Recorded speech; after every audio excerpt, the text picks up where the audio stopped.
You are now tuned into Khary's Crib. Khary's Crib. Khary's Crib. Khary's Crib.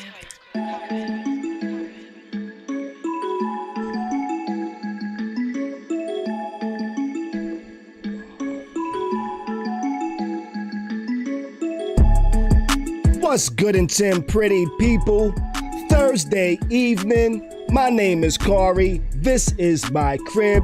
And I invite you into my home for another evening of Khary's Crib Live. The dopest live stream that's something like a podcast, something like a newscast, and something like a showcase. And tonight, we're going to showcase another battle, baby. Well, another debate. It's not a battle. It's a debate. We're going to have another debate. That's what we're doing tonight.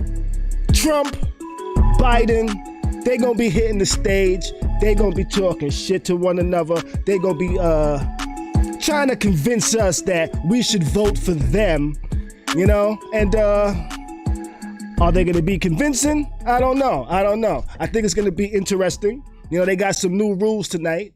Actually, you know what? Let me read these new rules. Let me read these new rules for y'all. Let me read these new rules real quick. You know what? So there's actually a debate commission. Did you know that? You probably did. I'm just kind of learning that. But check it out. So, oh shit, baby. There's a battle going on tonight. It's called the debate with your politician. And there's some new rules for this motherfucking battle, baby.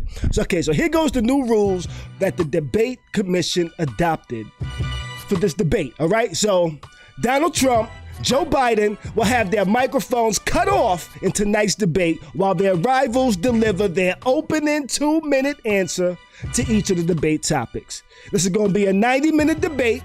It's going to be divided into 6 15-minute segments with each candidate granted 2 minutes to deliver uninterrupted remarks before proceeding to an open debate. The open discussion portion of the debate will not feature a mute button, but interruptions by either candidate will count toward their time in the second debate tonight. So that's what's going on tonight. We're going to have a debate. We are going to be watching it too. I actually have it over here. Let me pull it up real quick. We get this all set up and shit. You know, I got the debate here. We're going to be watching it tonight. You know, we're going to be getting into it. You know, let's see what's going on so far. I don't really think they saying much right now. Let's see. Let's listen. Yeah, they ain't saying shit right now. They ain't saying nothing. So back to the beat. You know what I'm saying? Yo, it's going to be a good battle. Who y'all think is going to take it this evening? Is there somebody that's going to take it? Oh, what she got to say? Good evening from Belmont University in Nashville, Tennessee. I'm Kristen Welker of NBC News, and I welcome you to the final 2020 presidential debate between President Donald J. Trump and former Vice President Joe Biden. Tonight's debate is sponsored by the Commission on Presidential Debates. It is conducted under health and safety protocols designed by the Commission's health security advisor. The audience here in the hall has promised to remain silent. No cheers, boos, or other interruptions, except right now, as we welcome to the stage former Vice President Joe Biden and President Donald J. Trump.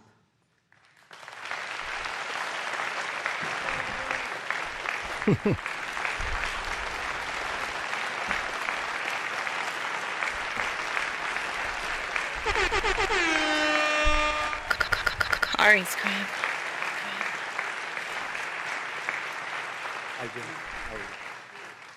And I do want to say a very good evening to both of you. This debate will cover 6 major topics. At the beginning of each section, each candidate will have 2 minutes uninterrupted to answer my first question. The debate commission will then turn on their microphone only when it is their turn to answer, and the commission will turn it off exactly when the 2 minutes have expired. After that, both microphones will remain on, but on behalf of the voters, I'm going to ask you to please speak one at a time. The goal is for you to hear each other and for the American people to hear every word of what you both have to say. And so with that, if you're ready, let's start. And we will begin with the fight against the coronavirus. President Trump, the first question is for you. Let's see how it starts. The country is heading into a dangerous new phase. More than 40,000 Americans are in the hospital tonight with COVID, including record numbers here in Tennessee.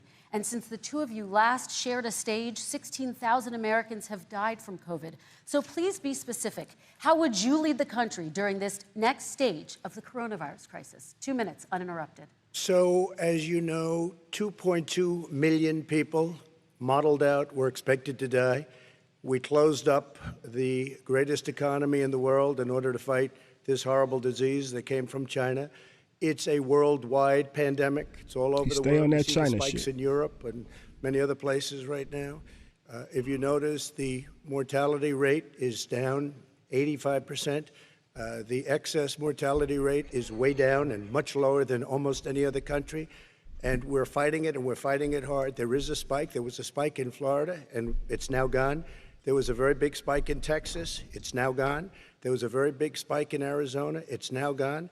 And there are some spikes and surges in other places. They will soon be gone. We have a vaccine that's coming. It's ready. It's going to be announced within weeks, and it's going to be delivered. We have Operation Warp Speed, which is the military is going to distribute the vaccine. I can tell you from personal experience that I was in the hospital. I had it, and I got better. And I will tell you that I had something that they gave me, a therapeutic, I guess they would call it. Some people could say it was a cure. But I was in for a short period of time, and I got better very fast, or I wouldn't be here tonight. And now they say I'm immune. Whether it's 4 months or a lifetime, nobody's been able to say that, but I'm immune. More and more people are getting better. We have a problem that's a worldwide problem. This is a worldwide problem. But I've been congratulated by the heads of many countries on what we've been able to do. If you take a look at what we've done in terms of goggles and masks and gowns and everything else, and in particular ventilators. We're now making ventilators all over the world, thousands and thousands a month, distributing them all over the world. It will go away, and as I say, we're rounding the turn, we're rounding the corner. It's going away. Okay, former Vice President Biden, to you, how would you lead the country out of this crisis? You have 2 minutes uninterrupted. 220,000 Americans dead. If you hear nothing else I say tonight, hear this. Anyone who's responsible for not taking control, in fact, not saying I take no responsibility initially, anyone who's responsible for that many deaths should not remain as President of the United States of America. We're in a situation where there are 1,000 deaths a day now, 1,000 deaths a day, and there are over 70,000 new cases per day. Compared to what's going on in Europe, as the New England Medical Journal said, they're starting from a very low rate. We're starting from a very high rate. The expectation is we'll have another 200,000 Americans dead between now and the end of the year. If we just wore these masks, the president's own advisors have told him, we could save 100,000 lives. And we're in a circumstance where the president thus far and still has no plan, no comprehensive plan. What I would do is make sure we have everyone encouraged to wear a mask all the time. I would make sure we move in the direction of rapid testing, investing in rapid testing. I would make sure that we set up national standards as to how to open up schools and open up businesses so they can be safe and give them the wherewithal, the financial resources to be able to do that. We're in a situation now where the New England Medical Journal, one of the most serious journals in the whole world, said for the first time ever that the way this president has responded to this crisis has been absolutely tragic. And so, folks, I will take care of this. I will end this. I will make sure we have a plan. President Trump, I'd like to follow up with you in your comments. You talked about taking a therapeutic. I assume you're referencing Regeneron. You also said a vaccine will be coming within weeks. Yes. Is that a guarantee? No, it's not a guarantee, but it will be by the end of the year. But I think it has a good chance. There are two companies, I think, within a matter of weeks, and it will be distributed very quickly. Can you tell us which companies? Johnson & Johnson is doing very well. Moderna is doing very well. Pfizer is doing very well. And we have numerous others. Then we also have others that we're working on very closely with other countries, in particular Europe. Let me follow up with you, and because this is new information, you have said a vaccine is coming soon, within weeks now. Your own officials say it could take well into 2021 at the earliest for enough Americans to get vaccinated. And even then, they say the country will be wearing masks and distancing into 2022. Is your timeline realistic? No, I think my timeline's going to be more accurate. I don't know that they're counting on the military the way I do, but we have our generals lined up, one in particular that's the head of logistics, and this is a very easy distribution for him. He's ready to go as soon as we have the vaccine, and we expect to But have there's no 100 vaccine. million vials. As soon as we have the vaccine, he's ready to go. Vice President Biden, your reaction, and just 40% She's talking about of creating a Americans vaccine. say they would He's definitely talking agree about to take a distributing. coronavirus vaccine if it was approved by the government. What steps would you take to give Americans confidence in a vaccine if it were approved? Make sure it's totally transparent. Have the scientists of the world see it, know it, look at it, go through all the processes. And by the way, this is the same fellow who told you this is going to end by Easter last time. This is the same fellow who told you that, don't worry, we're going to end this by the summer. We're about to go into a dark winter, and he has no clear plan, and there's no prospect that there's going to be a vaccine available for the majority of the American people before the middle of next year. President Trump, your reaction, he says you have no We're going plan. to have a dark winter at all. We're opening up our country. We've learned and studied and understand the disease, which we didn't at the beginning. When I closed and banned China from coming in heavily infected, and then ultimately Europe, but China was in January. Months later, he was saying I was xenophobic. I did it too soon. Now he's saying, oh, I should have, moved quicker. But he didn't move quicker. He was months behind me, many months behind me. And frankly, he ran the H1N1 swine flu, and it was a total disaster, far less lethal, but it was a total disaster. Had that had this kind of numbers, 700,000 people would be dead right now, but it was a far less lethal disease. Look, his own person who ran that for him, who, as you know, was his chief of staff, said it was catastrophic, it was horrible, we didn't know what we were doing. Now he comes up and he tells us how to do this. Also, everything that he said about the way every single move that he said we should make, that's what we've done. We've done all of it. But he was way behind us. Vice President Biden, your response. My response is he is xenophobic, but not because he shut down access from China. And he did it late after 40 countries had already done that.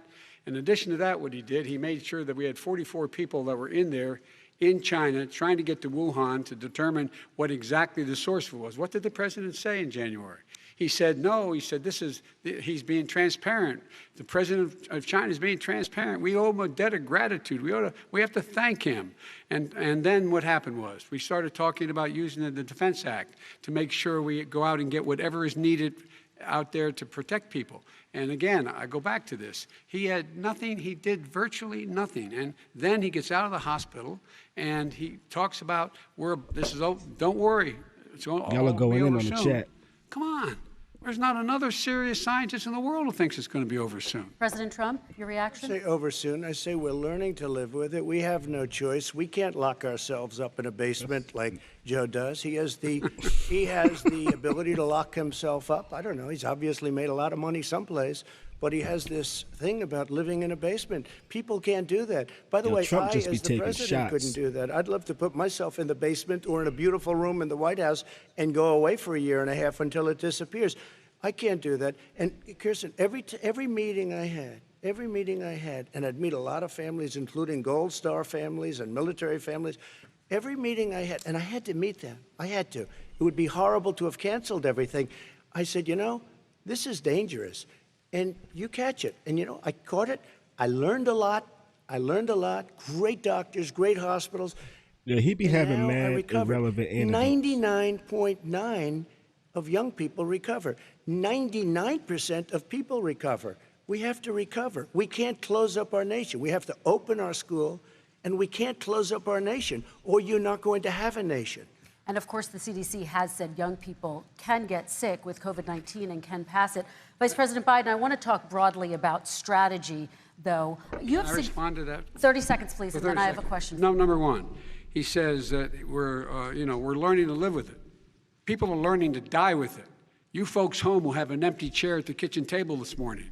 That man or wife going to bed tonight and reaching over to try to touch out of habit where their wife or husband is gone. Learning to live with it. Come on. We're dying with it because he has never said, you said it's dangerous. When's the last time? Is it really dangerous still? Are we dangerous? You tell the people it's dangerous now. What should they do about the danger? And you say, I take no responsibility. Let me talk about your two. Excuse me, I take full responsibility. It's not my fault that it came here. It's China's fault. And you know what? It's not Joe's fault that it came here either. It's China's fault. They kept it from going into the rest of China for the most part, but they didn't keep it from coming out to the world, including Europe and ourselves. Vice President Biden. The fact is that when we knew it was coming, when it hit, what happened? What did the president say? He said, don't worry, it's going to go away. Be gone by Easter. Don't worry, the warm weather. Don't worry, maybe inject bleach. He said he was kidding when he said that, but a lot of people thought it was serious. A whole range of things the president has said. Even today, he thinks we are in control. We're about to lose 200,000 more people. President Trump. Look, perhaps just to finish this, I was kidding on that, but just to finish this, when I closed, he said I shouldn't have closed. And that went on for months. Nancy Pelosi said the same thing. She was dancing on the streets in Chinatown in San Francisco. But when I closed, he said, this is a terrible thing, you're xenophobic. I think he called me racist even, and because I was closing it to China. Now he says I should have closed it earlier. It just, Joe, it doesn't work. I didn't say either of those things. You certainly did. You certainly did. I talked about his xenophobia in a different context. It wasn't about closing the border to Chinese coming to the United States. All right, I want to talk about both of your different strategies to handling He thought this. I shouldn't have closed the border. Well, that's obvious. Do you want to respond to that quickly, Vice President No. Biden? Okay. Let's talk about your different strategies toward dealing with this. Mr. Vice President, you suggested you would support new shutdowns if scientists recommended it. What do you say to Americans who are fearful that the cost of shutdowns, the impact on the economy, the higher rates of hunger, depression, domestic and substance abuse outweighs the risk of exposure to the virus? What I would say is I'm going to shut down the virus, not the country. It's his ineptitude that caused the country to have to shut down in large part. Why businesses have gone under, why schools are closed, why so many people have lost their living, and why they're concerned. Those other concerns are real. That's why he should have been, instead of in a sand trap in his golf course, he should have been negotiating with Nancy Pelosi and the rest of the Democrats and Republicans about what to do about the acts they were passing for billions of dollars to make sure people had the capacity. But you haven't ruled out more shutdowns.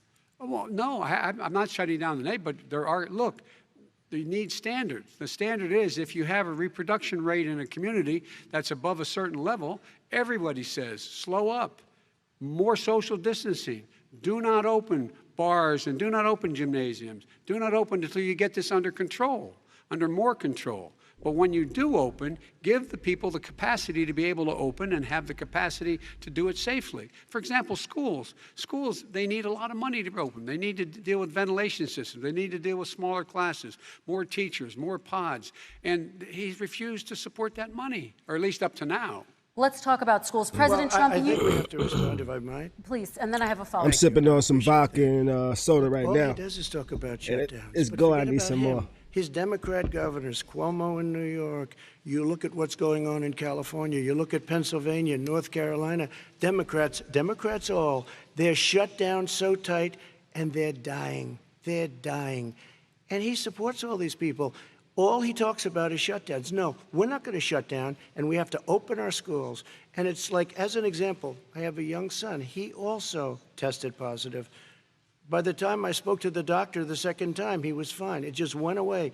Young people, I guess it's their immune system. Let me follow up with you, President Trump. You've demanded schools open in person and insist they can do it safely. But just yesterday, Boston became the latest city to move its public school system entirely online after a coronavirus spike. What is your message to parents who worry that sending their children to school will endanger not only their kids, but also their teachers and families? I want to open the schools. The transmittal rate to the teachers is very small, but I want to open the schools. We have to open our country. We're not going to have a country.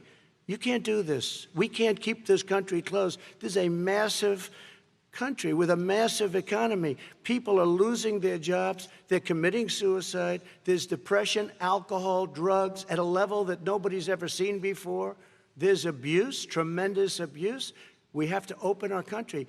You know, I've said it often. The cure cannot be worse than the problem itself. And that's what's happening. And he wants to close down. He'll close down the country if one person in our massive bureaucracy says we should close it down. Vice President Biden, your Simply response. not true. We ought to be able to walk and chew gum at the same time. We ought to be able to safely open, but would they need resources to open?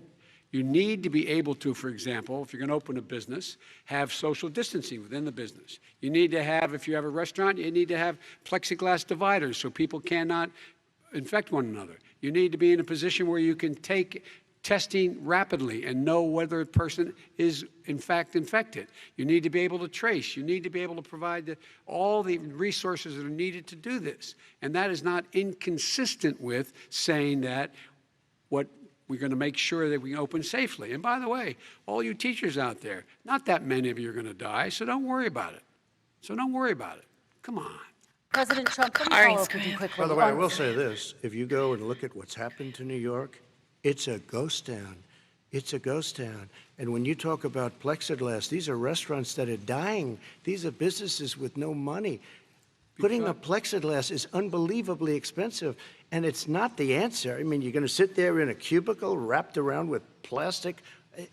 These are businesses that are dying, Joe. You can't do that to people. You just can't. Take a look at New York and what's happened to my wonderful city for so many years. I loved it. It was vibrant. It's dying. Everyone's leaving New York. Take a look at what New York has done in terms of turning the curve down in terms of the number of people dying. And I don't look at this in terms of the way he does. Blue states and red states. They're all the United States. And look at the states that are having such a spike in the coronavirus. They're the red states. They're the states in the Midwest. They're the states in the upper Midwest. That's where the spike is occurring significantly. But they're all Americans. They're all Americans. And what we have to do is say, wear these masks, number one.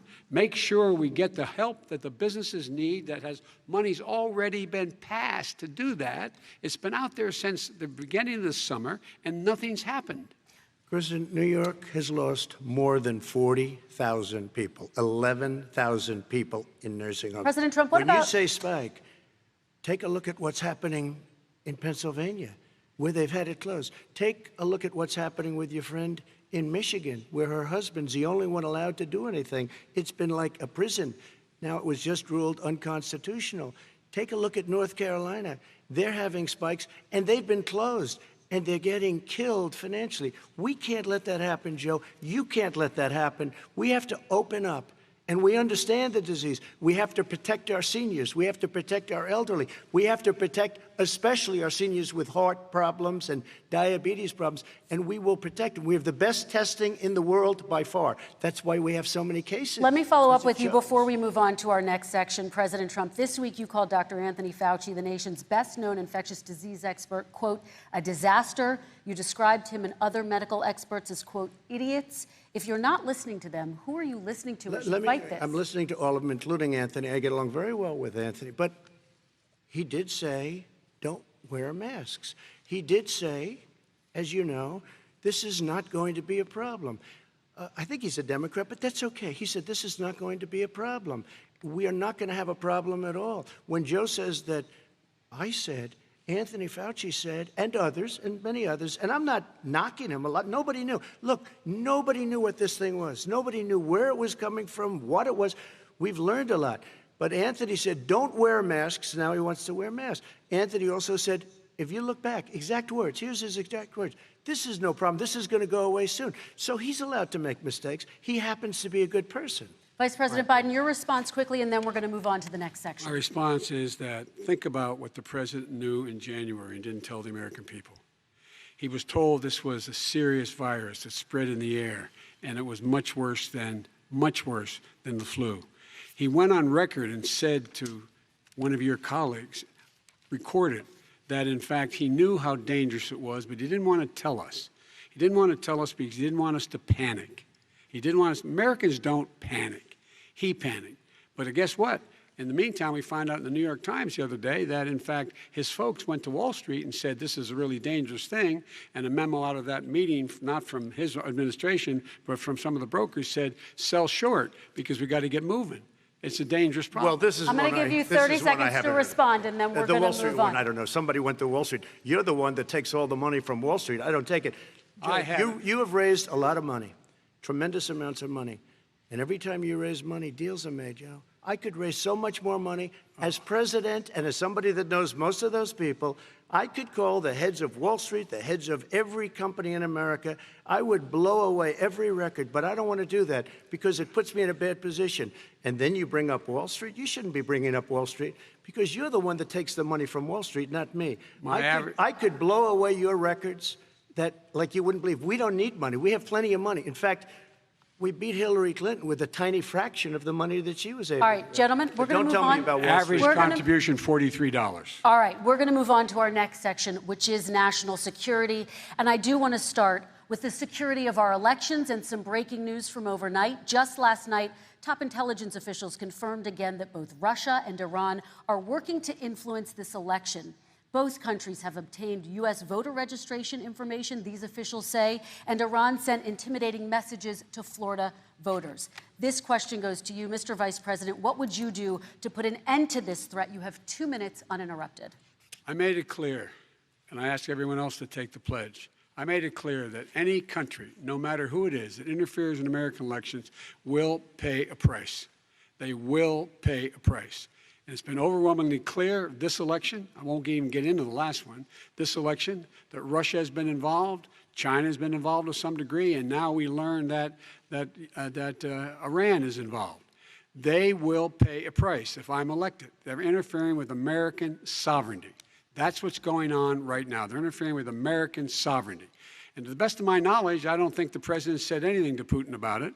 I don't think he's talking to them a lot. I don't think he said a word. I don't know why he hadn't said a word to Putin about it.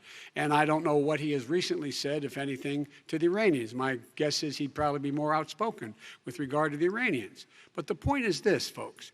We are in a situation where we have foreign countries trying to interfere in the outcome of our election.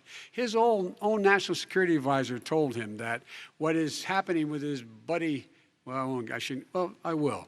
His buddy, Rudy Giuliani, he's being used as a Russian pawn. He's being fed information that is Russian, that is not true. And then what happens? Nothing happens. And then you find out that everything that's going on here about Russia is wanting to make sure that I do not get elected the next president of the United States because they know I know them and they know me.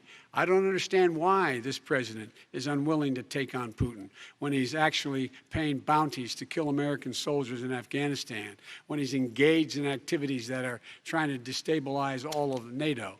I don't know why he doesn't do it, but it's worth asking the question, why isn't that being done? Any country that interferes with us will, in fact, pay a price because they're affecting our sovereignty. President Trump, same question to you. Let me ask the question. You're going to have 2 minutes to respond. For 2 elections in a row now, there has been substantial interference from foreign adversaries. What would you do in your next term to put an end to this? 2 minutes uninterrupted. Well, let me respond to the first part, as Joe answered. Joe got $3.5 million from Russia, and it came through Putin because he was very friendly with the former mayor of Moscow, and it was the mayor of Moscow's wife, and you got $3.5 million. Your family got $3.5 million, and, you know, someday you're going to have to explain, why did you get 3.5? I never got any money from Russia. I don't get money from Russia. Now, about your thing last night, I knew all about that, and through John Ratcliffe, who is fantastic, DNI, he said, the one thing that's common to both of them, they both want you to lose. Because there has been nobody tougher to Russia. Between the sanctions, nobody tougher than me on Russia. Between the sanctions, between all of what I've done with NATO, you know, I've got the NATO countries to put up an extra $130 billion, going to $420 billion a year. That's to guard against Russia. I sold, while he was selling pillows and sheets, I sold tank busters to Ukraine. There has been nobody tougher on Russia than Donald Trump. And I'll tell you, they were so bad. They took over the submarine port. You remember that very well. During your term, during you and Barack Obama, they took over a big part of what should have been Ukraine. You handed it to them, but you were getting a lot of money from Russia. They were paying you a lot of money, and they probably still are. But now, with what came out today, it's even worse. All of the emails, the horrible emails of the kind of money that you were raking in, you and your family. And Joe, you were vice president when some of this was happening. and it should have never happened. And I think you owe an explanation to the American people.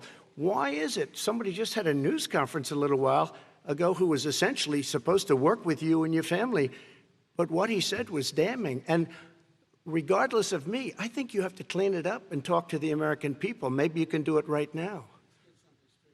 Vice President Biden, you may respond. 30 seconds. And then I do want to follow up on the election security. I have not taken a penny from any foreign source ever in my life. We learned that this president paid 50 times the tax in China, has a secret bank account with China, does business in China, and in fact is talking about me taking money. I have not taken a single penny from any country whatsoever, ever. Number one. Number two, this is a president, I have released all of my tax returns, 22 years. Go look at them. 22 years of my tax return. You have not released a single solitary year of your tax return. What are you hiding? Why are you unwilling? The foreign countries are paying you a lot. Russia's paying you a lot. China's paying you a lot. And your hotels and all your businesses all around the country, all around the world. And China's building a new road to a new a golf course you have overseas. So what's going on here? Why don't release your tax return or stop talking about corruption? President Trump, your response. First of all, I called my accountants under audit. I'm going to release them as soon as we can. I want to do it, and it'll show how successful, how great this company is. But much more importantly than that, people were saying $750. I asked them a week ago, I said, what did I pay? They said, sir, you prepaid tens of millions of dollars. I prepaid my tax. Tens over the last number of years. Tens of millions of dollars I prepaid because at some point they think it's an estimate. They think I may have to pay tax. So I already prepaid it. Nobody told me that. Did your accountant Nobody tell told when you you that. could release Excuse them? me. And it wasn't written whenever they write this. They keep talking about $750, which I think is a filing fee. But let me just tell you, I prepaid millions and millions of dollars in taxes. Number one. Number two, I don't make money from China. You do. I don't make money from Ukraine. You do. I don't make money from Russia. You made $3.5 million, Joe, and your son gave you. They even have a statement that we have to give 10% to the big man. You're the big man, I think. I don't know. Maybe you're not, but you're the big man, I think. Your son said we have to give 10% to the big man. Joe, what's that all about? It's terrible. All right, gentlemen, I want to ask you both some questions about all of this, but I'm going to let you both respond very quickly. You just said you spoke to your accountant about potentially releasing your taxes. Did he tell you when you can release them? Do you have a deadline for when you're going to release them to the American people? I get treated worse than the Tea Party got treated because I have a lot of people in there deep down in the IRS. They treat me horribly. We made a deal. It was all settled until I decide to run for president. I get treated very badly by the IRS, very unfairly. But we had a deal all done. As soon as we're completed with the deal, I want to release it. But I have paid millions and millions of dollars, and it's worse than paying. I paid in advance. It's called prepaying your taxes. Okay. I paid in advance. I want to ask you both about questions regarding your potential foreign entanglements and questions that have been raised to give you both a chance to talk about this more broadly. Respond very quickly, and then I'll get to my question. Why did he's been saying this for 4 years? Show us. Just show us. Stop playing around. You've been saying for 4 years you're going to release your taxes. Nobody knows it, Mr. President. What they do know is you're not paying your taxes, or you're paying taxes that are so low. When last time he said what he paid, he said, I only pay that little because I'm smart. I know how to game the system. Come on. Come on, folks. So, President Trump, and then I want to get to two questions to both of you on this. I was put through a phony witch hunt for 3 years. It started before I even got elected. They spied on my campaign. No president should ever have to go through what I went through. Let me just say this. Mueller and 18 angry Democrats and FBI agents all over the place spent $48 million. They went through everything I had, including my tax returns, and they found absolutely no collusion and nothing wrong. $48 million. I guarantee you, if I spent $1 million on you, Joe, I could find plenty wrong. Because the kind of things that you've done and the kind of monies that your family has taken, I mean, your brother made money in Iraq. Millions of dollars. Your other brother made a fortune, and it's all through you, Joe. And they say you get some of it, and you do live very well. You have houses all over the place. You live very well. All right, gentlemen, let me just ask some questions about all of this broadly. Vice President Biden, there have been questions about the work your son has done in China and for a Ukrainian energy company when you were vice president. In retrospect, was anything about those relationships inappropriate or unethical? Nothing was unethical. Here's what the deal. With regard to Ukraine, we had this whole question about whether or not, because he was on the board, I later learned of a Burisma, a company, that somehow I had done something wrong.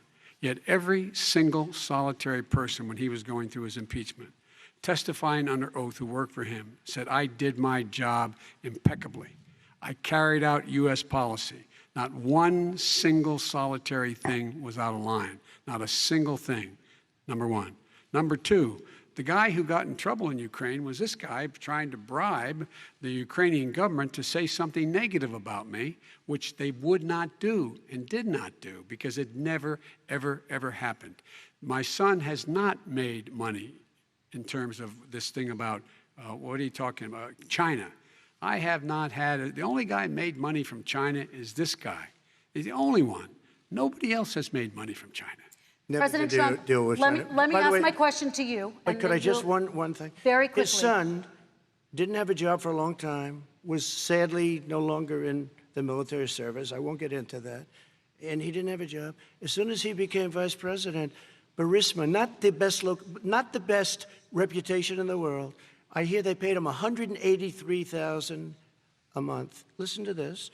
183, and they gave him a $3 million upfront payment. All right. And he had no energy I'm going to let the Vice President respond to that quickly, and then I need dishonest. to get to a question to you. Very No quickly, basis for that. Everybody investigated that. No one said anything he did was wrong in Ukraine.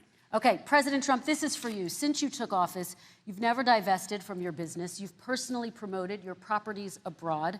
A report this week, which was referenced, does indicate that your company has a bank account in China. So how can voters know that you don't have any foreign conflicts of interest? I have many bank accounts, and they're all listed, and they're all over the place. I mean, I was a businessman doing business. The bank account you're referring to, which is, everybody knows about it, it's listed. The bank account was in 2013. That's when it was. It was opened it was closed in 2015, I believe. And then I decided, because I was thinking about doing a deal in China like millions of other people. I was thinking about it, and I decided I'm not going to do it. Didn't like it. I decided not to do it. Had an account open, and I closed it. Okay. Excuse me. And then, unlike him, where he's vice president and he does business, I then decided to run for president after that. That was before. So I closed it before I even ran for president, let alone became president. Big difference. He is the vice president of the United States, and his son, his brother, and his other brother are getting rich. They're like a vacuum cleaner. They're sucking up money every Trump, place thank he goes. you. We do need to move on. I do want to ask you, Vice President Biden, about China. Let's talk about China more broadly. There have, of course, President Trump has said that they should pay for not being fully transparent in regards to the coronavirus. If you were president, would you make China pay? And please be specific. What would that look like? What I'd make China do is play by the international rules, not like he has done. He has caused the deficit of China to go up, not down, with China, up, not down.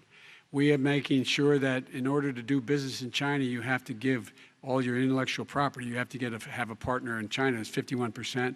We would not do that at all, number one. Number two, we're in a situation where China would have to play by the rules internationally as well. When I met with Xi, when I was still vice president, he said we're setting up air identification zones in the South China Sea. You can't fly through them. I said we're going to fly through them. We just flew B-52, B-1 bombers through it. We're not going to pay attention. They have to play by the rules. And what's he do? He embraces guys like the thugs like in North Korea and the Chinese president and Putin and others, and he pokes his finger in the eye of all of our friends, all of our allies.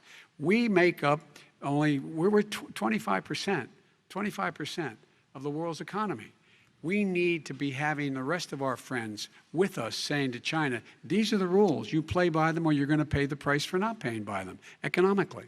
That's the way I will run it, and that's what we did in upholding steel tariffs and a range of other things when we were president and vice president. All right, let's talk about North Korea. Excuse me, no, I have to Yes. respond to that. Okay, very quickly, and then Son we're going to move walked on out to with North $1.5 Korea. billion from China to Not manage after true. spending 10 minutes in office and being in Air Force Two, number one. Number two, there's a very strong email talking about your family wanting to make $10 million a year for introductions. President Trump, on China policy, true. though, what No, but wait a specifically are minute. you going to do? What specifically are you going to do to make China pay? You've said you're going First to of make all, them pay. China is paying. They're paying billions and billions of dollars. I just gave New $28 billion. sanctions? New sanctions? I just gave $28 billion to our farmers. because Taxpayers' China, money.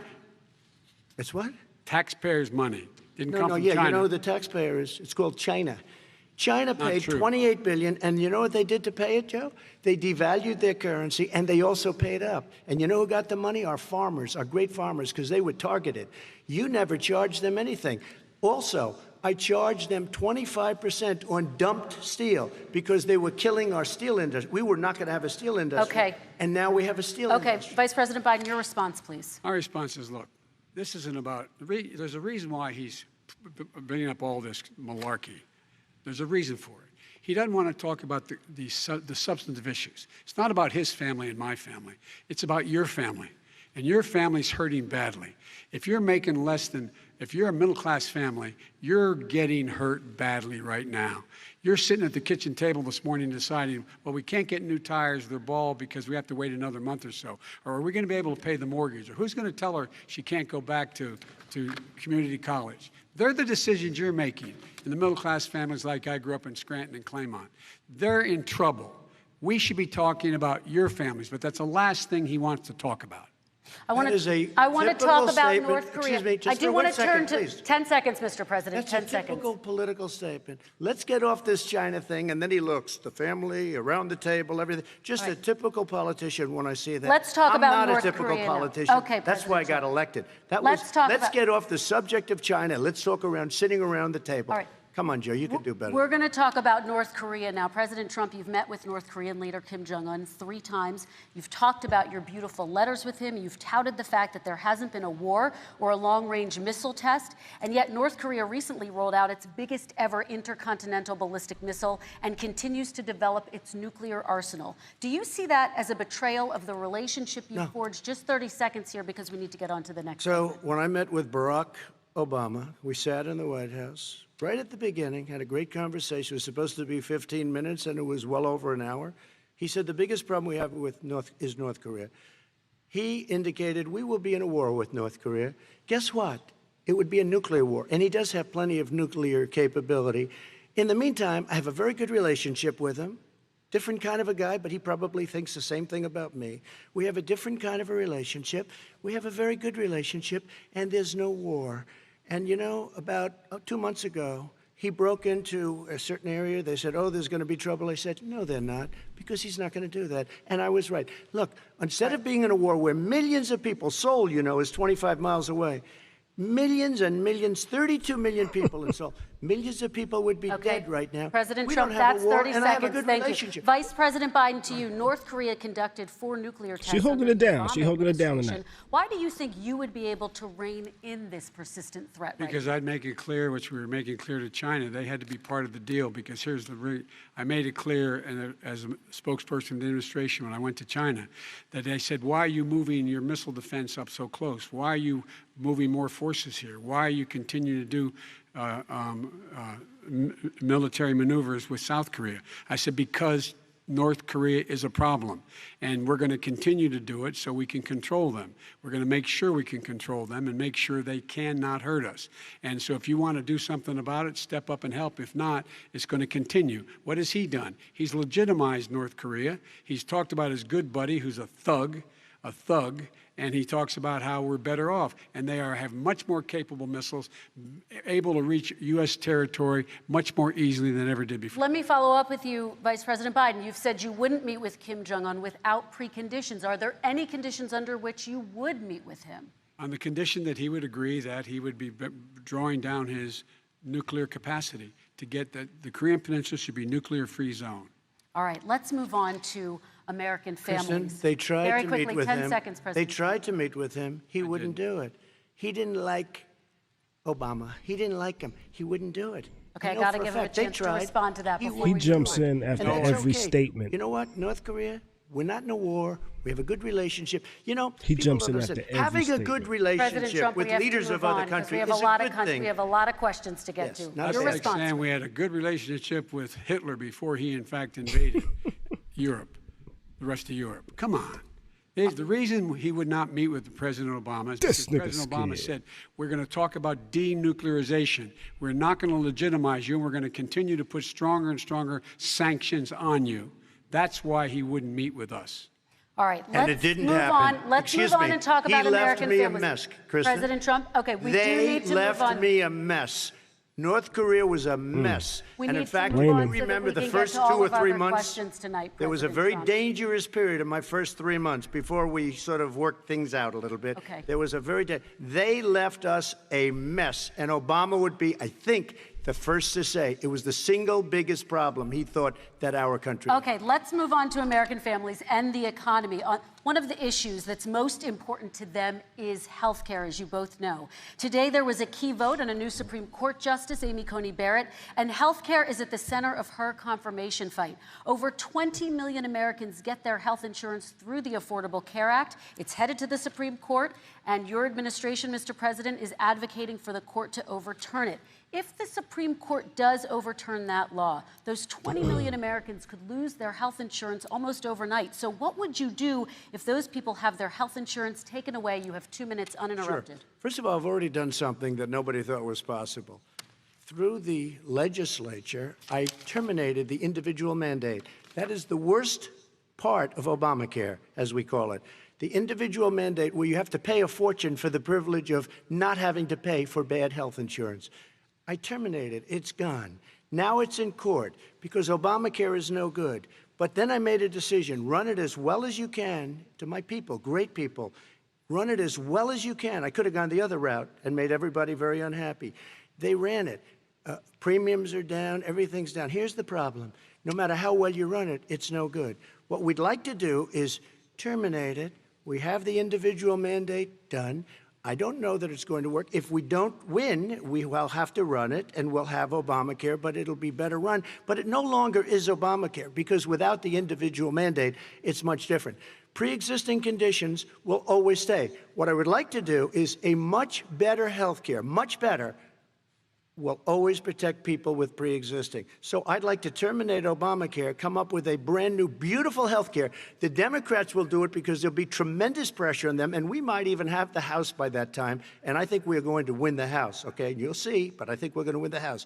But come up with a better health care, always protecting people with pre-existing conditions. And one thing very important, we have 180 million people out there that have great private health care. Far more than we're talking about with Obamacare. Joe Biden is going to terminate all of those policies. These are people that love their health care, people that have been successful, middle-income people, been successful. They have 180 million plans, 180 million people, families. Under what he wants to do, which will basically be socialized medicine, he won't even have a choice, they want to terminate 180 million plans. We have done an incredible job on health care, and we're going to do even better. Okay, Let me Vice respond. President Biden, yes, this is for you. Your health care plan calls for building on Did they mute him? Obamacare. So my question is, Or not? what is your plan if the law is ruled unconstitutional by the Supreme Court? You have 2 minutes uninterrupted. What I'm going to do is pass Obamacare with a public option. It'll become Biden care. The public option is an option that says that if you, in fact, do not have the wherewithal to be, if you qualify for Medicaid and you do not have the wherewithal in your state to get Medicaid, you automatically are enrolled, providing competition for insurance companies. That's what's going to happen. Secondly, we're going to make sure we reduce the premiums and reduce drug prices by making sure that there's competition that doesn't exist now by allowing the Medicare to negotiate drug prices with the insurance companies. Thirdly, the idea that I want to eliminate private insurance, the reason why I had such a fight with 20 candidates for the nomination was I support private insurance. That's why not one single person with private insurance would lose their insurance under my plan, nor did they under Obamacare. They did not lose their insurance unless they chose they wanted to go to something else. Lastly, we're going to make sure we're in a situation that we actually protect pre-existing. There's no way he can protect pre-existing conditions. None, zero. You can't do it in the ether. He's been talking about this for a long time. He's never come up with a plan. I guess we're going to get the pre-existing condition plan the same time we get the infrastructure plan that we've been waiting since 17, 18, 19, and 20. I still have a few more minutes. I know you're getting anxious. The fact is that he's already cost the American people, because of his terrible handling of the COVID virus and the economic spillover, 10 million people have lost their private insurance. And he wants to take away 22 million more people who have it under Obamacare, and over 110 million people with pre-existing conditions. And all the people from COVID are going to have pre-existing conditions. What are they going to do? I have a follow-up for you, Vice President Biden. It relates to something that President Trump said. He's accusing you of wanting socialized medicine. He was within the 2 minutes. Yeah, he said ether, so I had to hit the button. Your health care plan, which includes a government insurance option, takes the country one step closer to a health care system run entirely by the government. What's your response to that? It's ridiculous. It's like saying that, the idea that the fact that there's a public option that people can choose, that makes it a socialist plan. Look, the difference between the president, I think health care is not a privilege, it's a right. Everyone should have the right to have affordable health care. And I am very proud of my plan. It's gotten endorsed by all the major labor unions, as well as a whole range of other people who, in fact, are concerned in the medical field. This is something that's going to save people's lives, and this is going to give some people an opportunity to have health care for their children. How many of you home are worried and rolling around in bed tonight wondering what in God's name you're going to do if you get sick because you've lost your home insurance, your health insurance, your company's gone under? We have to provide health insurance for people at an affordable rate, and that's what I do. President Trump, Excuse me, he was your there response. for 47 years. He didn't do it. He was now there as vice president for 8 years, and it's not like it was 25 years ago. It was 3 3/4. It was just a little while ago, right? Less than 4 years ago. He didn't do anything. He didn't do it. He wants socialized medicine, and it's not that he wants it. His vice president, she is more liberal than Bernie Sanders and wants it even more. Bernie Sanders wants it. The Democrats want it. You're going to have socialized medicine, just like he went with fracking. We're not going to have fracking. We're going to stop fracking. We're going to stop fracking. Then he goes to Pennsylvania after he gets a nomination, where he got very lucky to get it. And he goes to Pennsylvania and he says, oh, we're going to have fracking. And you never asked that question. And by the way, so far, I respect very much the way you're handling this, I have to say. By the way. But somebody should ask the question. You can ask he goes for a year. There will be no fracking. We have a number of topics we're going to get to. That's a big question. We're going to get to. It's the same thing with socialized medicine. I have to respond. Vice President, your response, please. My response She's is holding it down. we deserve to have affordable health care, period. She's holding it down. Period. And the Biden care proposal will, in fact, provide for that affordable health care, lower premiums. What we're going to do is going to cost some money. It's going to cost over $750 billion over 10 years to do it. And they're going to have lower premiums. You can buy into the better plans, the cheaper plans, lower your premiums, deal with unexpected billing, and have your drug prices drop significantly. He keeps talking about it. He hasn't done a thing for anybody on health care. Not a thing. Kristen, when Very he quickly, says, then I want to talk when about he what's says happening public on Capitol option, Hill. he's talking about socialized medicine, and when he and healthcare. When he talks about a public option, he's talking about destroying your Medicare, totally destroyed, and destroying your Social Security, and this whole country will come down. You know, Bernie Sanders tried it in his state. He tried it in his state. His governor was a very liberal governor. They wanted to make it work. Okay, let's let Vice President Biden respond. It doesn't Vice work. President He's Biden, a very your response. confused guy. He thinks he's running against somebody else. He's running against Joe Biden. I beat all those other people because I disagreed with them. Joe Biden he's running against. And the idea that we're in a situation that they're going to destroy Medicare, this is the guy that the actuary at Medicare said, if in fact, at Social Security, if in fact he continues to withhold his plan to withhold the tax on Social Security will be bankrupt by 2023 with no way to make up for it. This is the guy who's tried to cut Medicare. So the idea that Donald Trump is lecturing me on Social Security and Medicare? Come on. He tried to get 10 rid of, seconds, he Mr. tried to President, hurt and then I Social have to go to Security another years question. ago. Years ago. Go back and look at the records. He tried to hurt Social Security years ago. All One right, thing, let's move but on. this I'm is going to the move guy on. that when they Mr. announced President, I have to move last on week, to the next question. they said or the else stock we're not market going to will have time boom to talk about it. if I'm elected. If he's elected, the stock market will crash. Okay, The let's biggest move on to analysts the are next saying question. that. Let me respond. Very quickly. Look, the idea that the stock market is booming is his only measure of what's happening.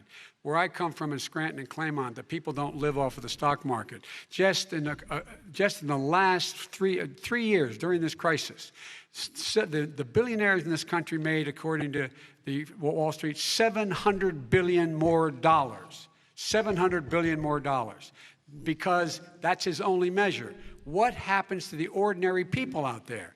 What happens to them? Let's talk about what's happening on Capitol Hill. We're going to Kristen, move on. 401ks are through the roof. We're gonna People's move on. stock are through the roof. All right. And he doesn't come from Scranton. That's like he lived there for a short period of time before he even knew it. We're going to move on to and the he next left. question. And the people of Pennsylvania Let me will move show on you to my that. next question, They gentlemen. understand. As of tonight, more than 12 million people are out of work. And as of tonight, 8 million more Americans have fallen into poverty, and more families are going hungry every day. Those hit hardest are women and people of color. They see Washington fighting over a relief bill. Mr. President, why haven't you been able to get them the help they need? 30 seconds here. Because Nancy Pelosi doesn't want to approve it. I do. But you're the president. I do, but I still have to get. Unfortunately, that's one of the reasons I think we're going to take over the House, because of her. Nancy Pelosi doesn't want to approve anything because she'd love to have some victories on a date called November 3rd.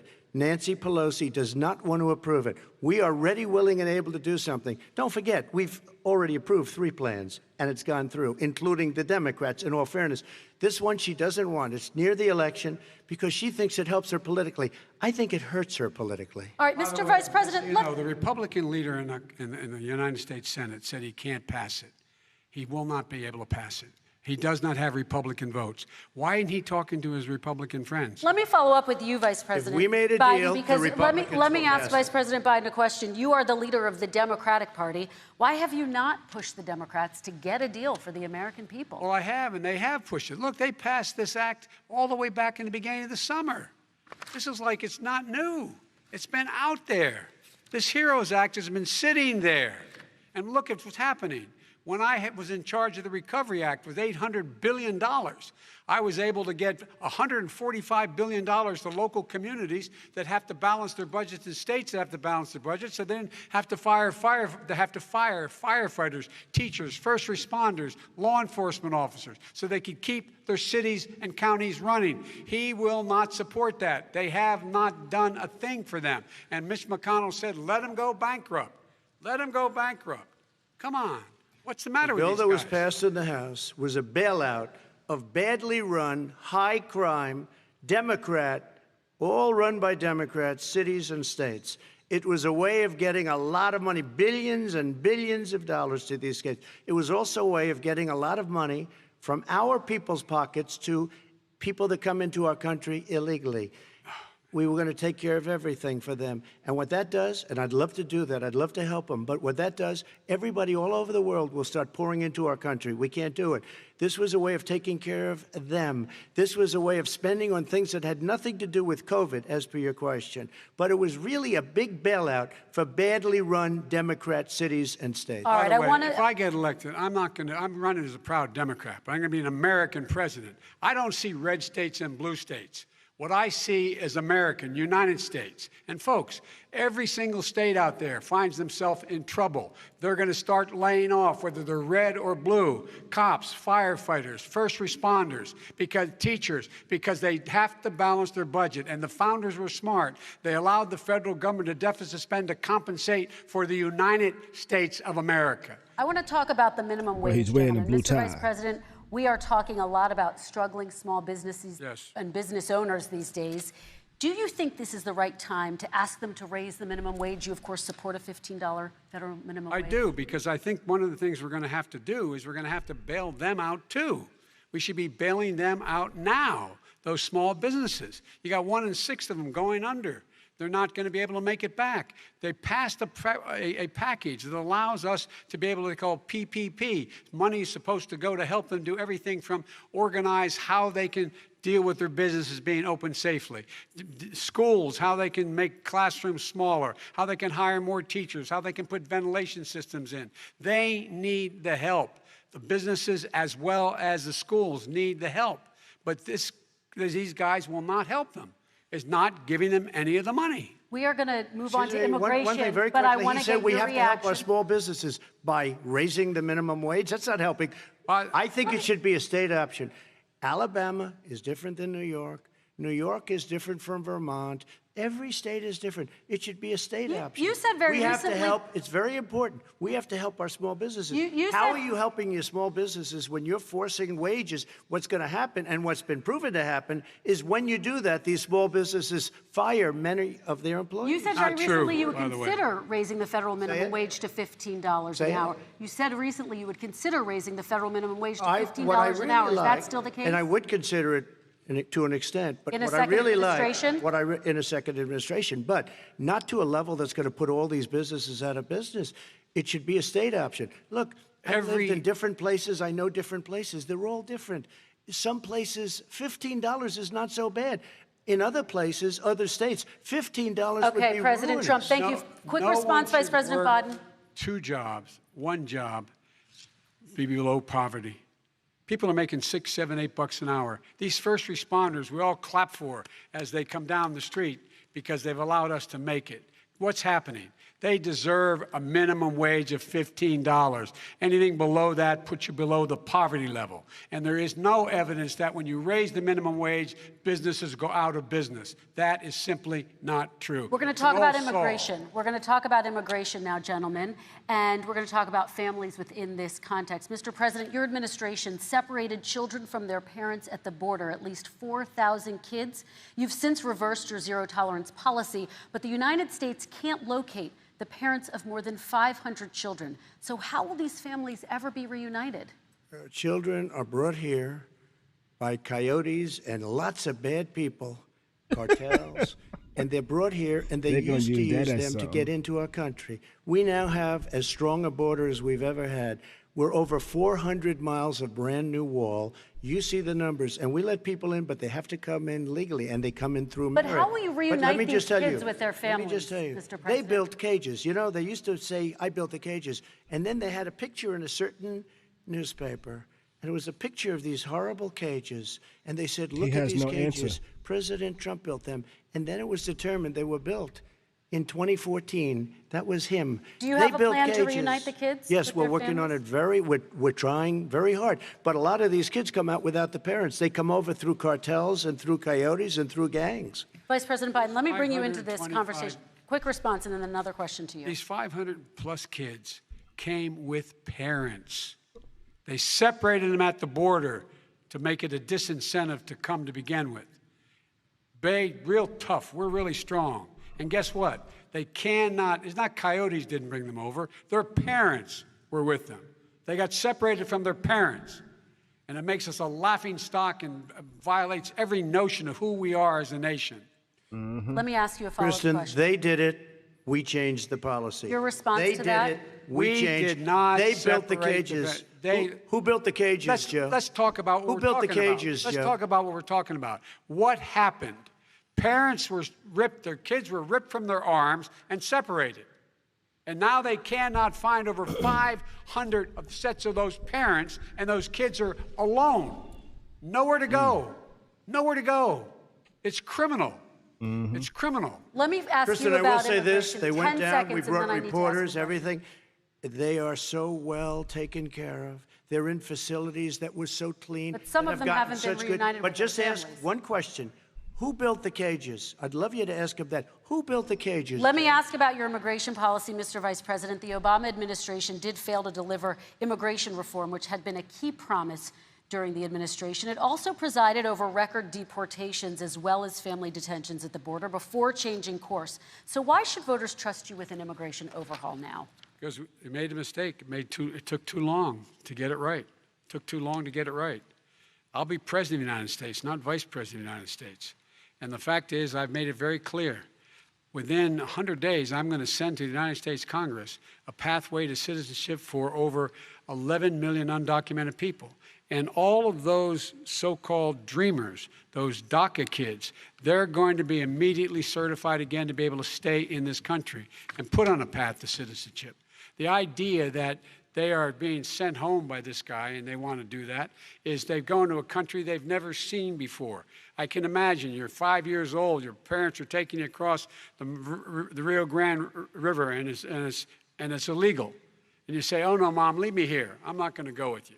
They've been here. Many of them are model citizens. Over 20,000 of them are first responders out there taking care of people during this crisis. We owe them. We owe them. Kristen, he had 8 years to do what he said he was going to do. And I've changed without having a specific. We got rid of catch and release. We got rid of a lot of horrible things that they put in and that they lived with. But he had 8 years he was vice president. He did nothing except build cages to keep children in. Vice President Biden, your response. The catch and release, you know what he's talking about there? If in fact you had a family came across and they were arrested, they in fact were given a date to show up for their hearing. They were released. And guess what? They showed up for a hearing. And this is the first president in the history of the United States of America that anybody seeking asylum has to do it in another country. That's never happened before in America. That's never happened before in America. You come to the United States and you make your case that I seek asylum based on the following premise, why I deserve it under American law. They're sitting in squalor on the other side of the river. President Trump, your response, So 30 important. seconds, and then we'll move on. It just shows that he has no understanding of immigration or the laws. Catch and release is a disaster. A murderer would come in, a rapist would come in, a very bad person would come in. We would take their name. We have to release them into our country. And then you say they come back. Less than 1% of the people come back. We have to send ICE out and Border Patrol out to find them. We would say, come back in 2 years, 3 years. We're going to give you a court case. You need Perry Mason. We're going to give you a court case. When you say they come back, they don't come back, Joe. They never come back.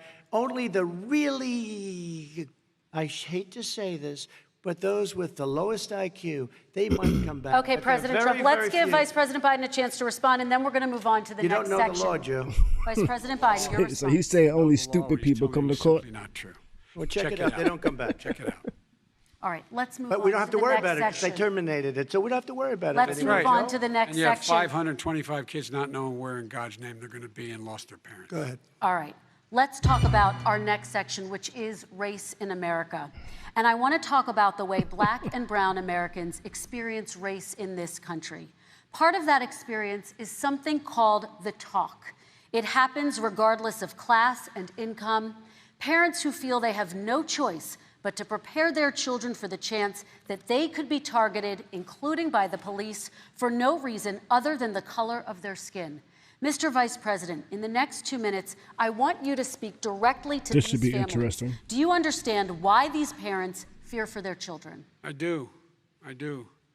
You know, my daughter is a social worker, and she's written a lot about this. She has her graduate degree from the University of Pennsylvania in social work. And you know, one of the reasons why I ended up working on the east side of Wilmington, Delaware, which is 90% African American, was to learn more about what was going on. What I never had to tell my daughter, if she's pulled over, make sure she puts, for a traffic stop, put both hands on top of the wheel and don't reach for the glove box because someone may shoot you. But a black parent, no matter how wealthy or how poor they are, has to teach their child when you're walking down the street, don't have a hoodie on when you go across the street.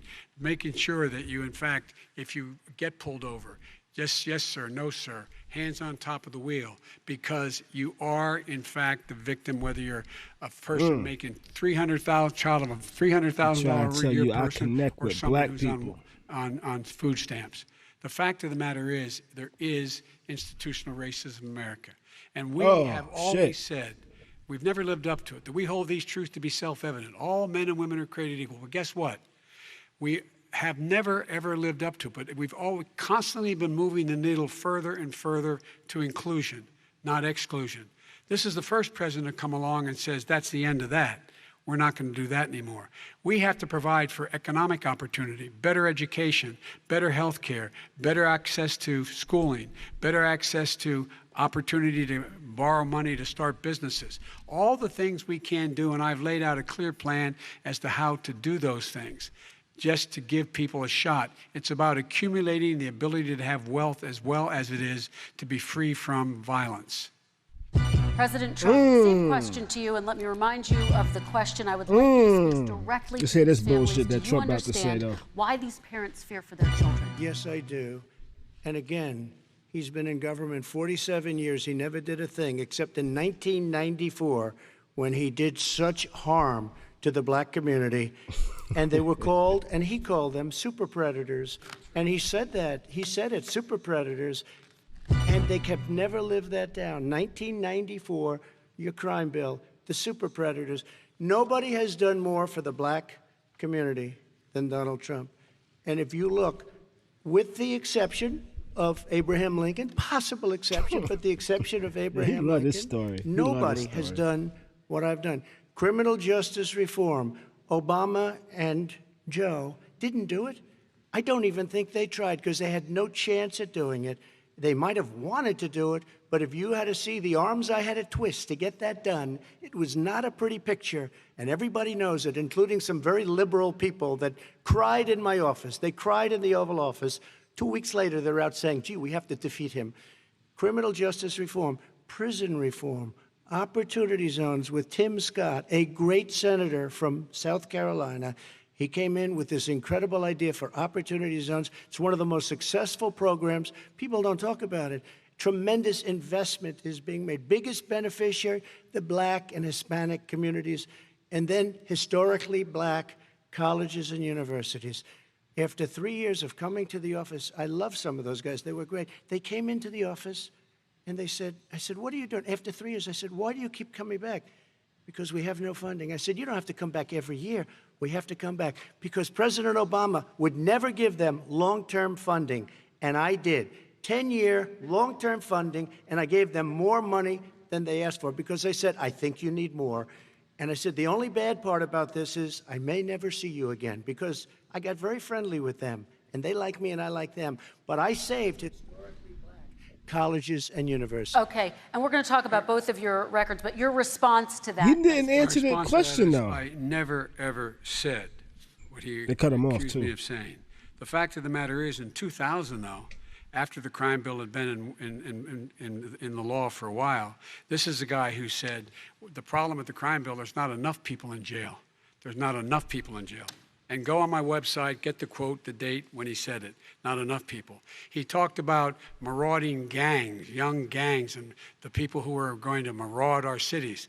This is a guy who in the Central Park five innocent black kids, he continued to push for making sure that they got the death penalty. None of them were guilty of the crimes they were suggested. Look, and talk about granted, he did in fact let 20 people, he commuted 20 people's sentences. We commuted over 1,000 people's sentences. Over 1,000. The very law he's talking about is a law that, in fact, initiated by Barack Obama. And secondly, we're in a situation here where the federal prison system was reduced by 38,000 people under our administration. And one of these things we should be doing, there should be no minimum mandatories in the law.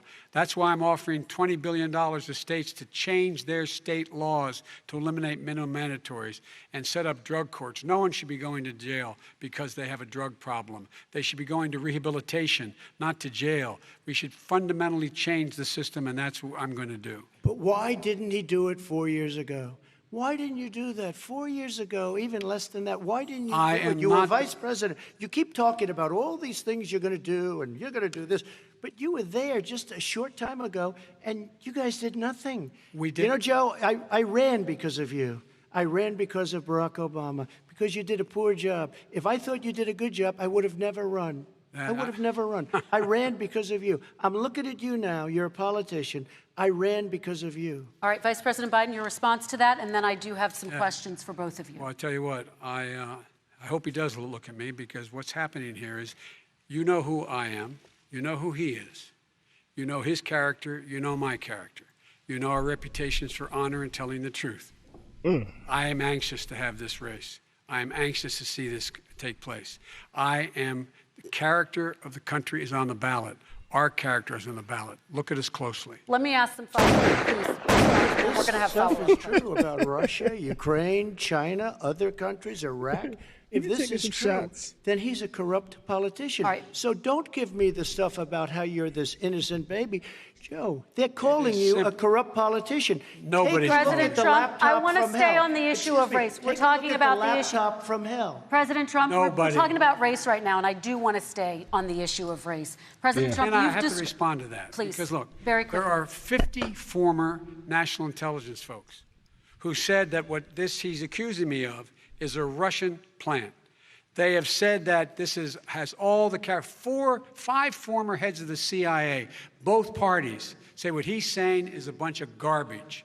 Nobody believes it except his and his good friend Rudy Giuliani. You mean the laptop is now another Russia hoax? And that's exactly what. Is this that's where you're exactly going? what. This was is told. where he's going. The laptop is Russia, Yes. Gentlemen, Russia. I want to stay on the issue of race. You okay? have to be kidding. Here we Mr. go President, again with Russia. We're going to continue on the issue of race. Mr. President, believe you've that one. described the Black Lives Matter movement as a symbol of hate. You've shared a video of a man chanting white power to millions of your supporters. You've said that black professional athletes exercising their First Amendment rights should be fired. What do you say to Americans who say that kind of language from a president is contributing to a climate of hate and racial strife? Well, you have to understand, the first time I ever heard of Black Lives Matter, they were chanting pigs in a blanket, talking about police. Pigs, talking about our police. Pigs in a blanket, fry them like bacon. I said, that's a horrible thing. And they were marching down the street. And that was my first glimpse of Black Lives Matter. I thought it was a terrible thing. As far as my relationships with all people, I think I have great relationships with all people. I am the least racist person in this room. But what do you say to Americans who are That doesn't concerned mean by he's that not rhetoric racist. I don't know. and by I mean, I the don't know videos? what to say. I got criminal justice Least reform racist. done and prison Still reform racist. and opportunity zones. I took care of black colleges and universities. I don't know what to say. They can say anything. I mean, they can say anything. It makes me sad because I am the least racist person. I can't even see the audience because it's so dark. But I don't care who's in the audience. I'm the least racist person in this room. Okay, Vice President Biden, let me ask you very quickly, and then I have a follow-up question for you. Abraham Lincoln here is one of the most racist presidents we've had in modern history. He pours fuel on every single racist fire. Every single one. Started off Did he his just campaign call Donald coming Trump down the Abraham escalator Lincoln? saying he's going to get rid of those Mexican rapists. He's banned Muslims because they're Muslims. He has moved around and made everything worse across the board. He says about the poor boys, last time we were on stage here, he said, I told them to stand down and stand ready. Come on. This guy is a dog whistle about as big as a foghorn. President Trump, I'm going to give you 10 seconds to respond, and then I have a follow-up question. He made a reference to Abraham Lincoln. Where did that come in? I mean, You said where you're did Abraham Lincoln. Where did that? No. You said- I said not since Abraham Lincoln has anybody done what I've done for the black community. And I'm saying- I didn't say I'm Abraham Lincoln. I said not since Abraham Lincoln has anybody done what I've done for the black community. Now, you have done nothing other than the crime bill, which put Oh, God.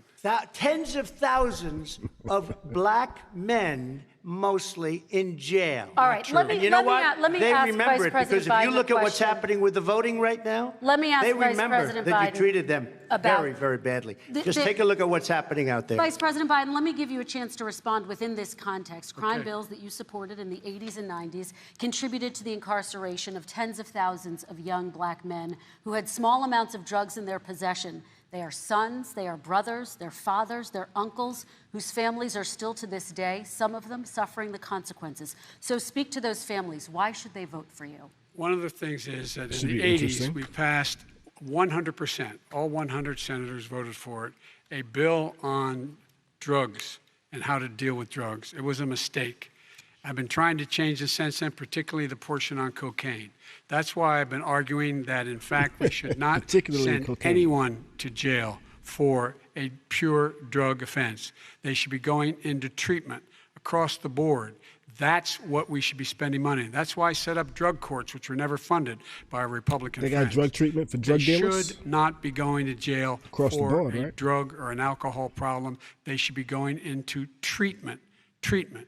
That's what we've been trying to do. That's what I'm going to get done, because I think maybe the American people have now seen that, in fact, it was a mistake to pass those laws relating to drug. But they were not in the crime bill. But why didn't he get it done? See, it's all talk, no action with these politicians. Why didn't he get it done? That's what I'm going to do when I become president.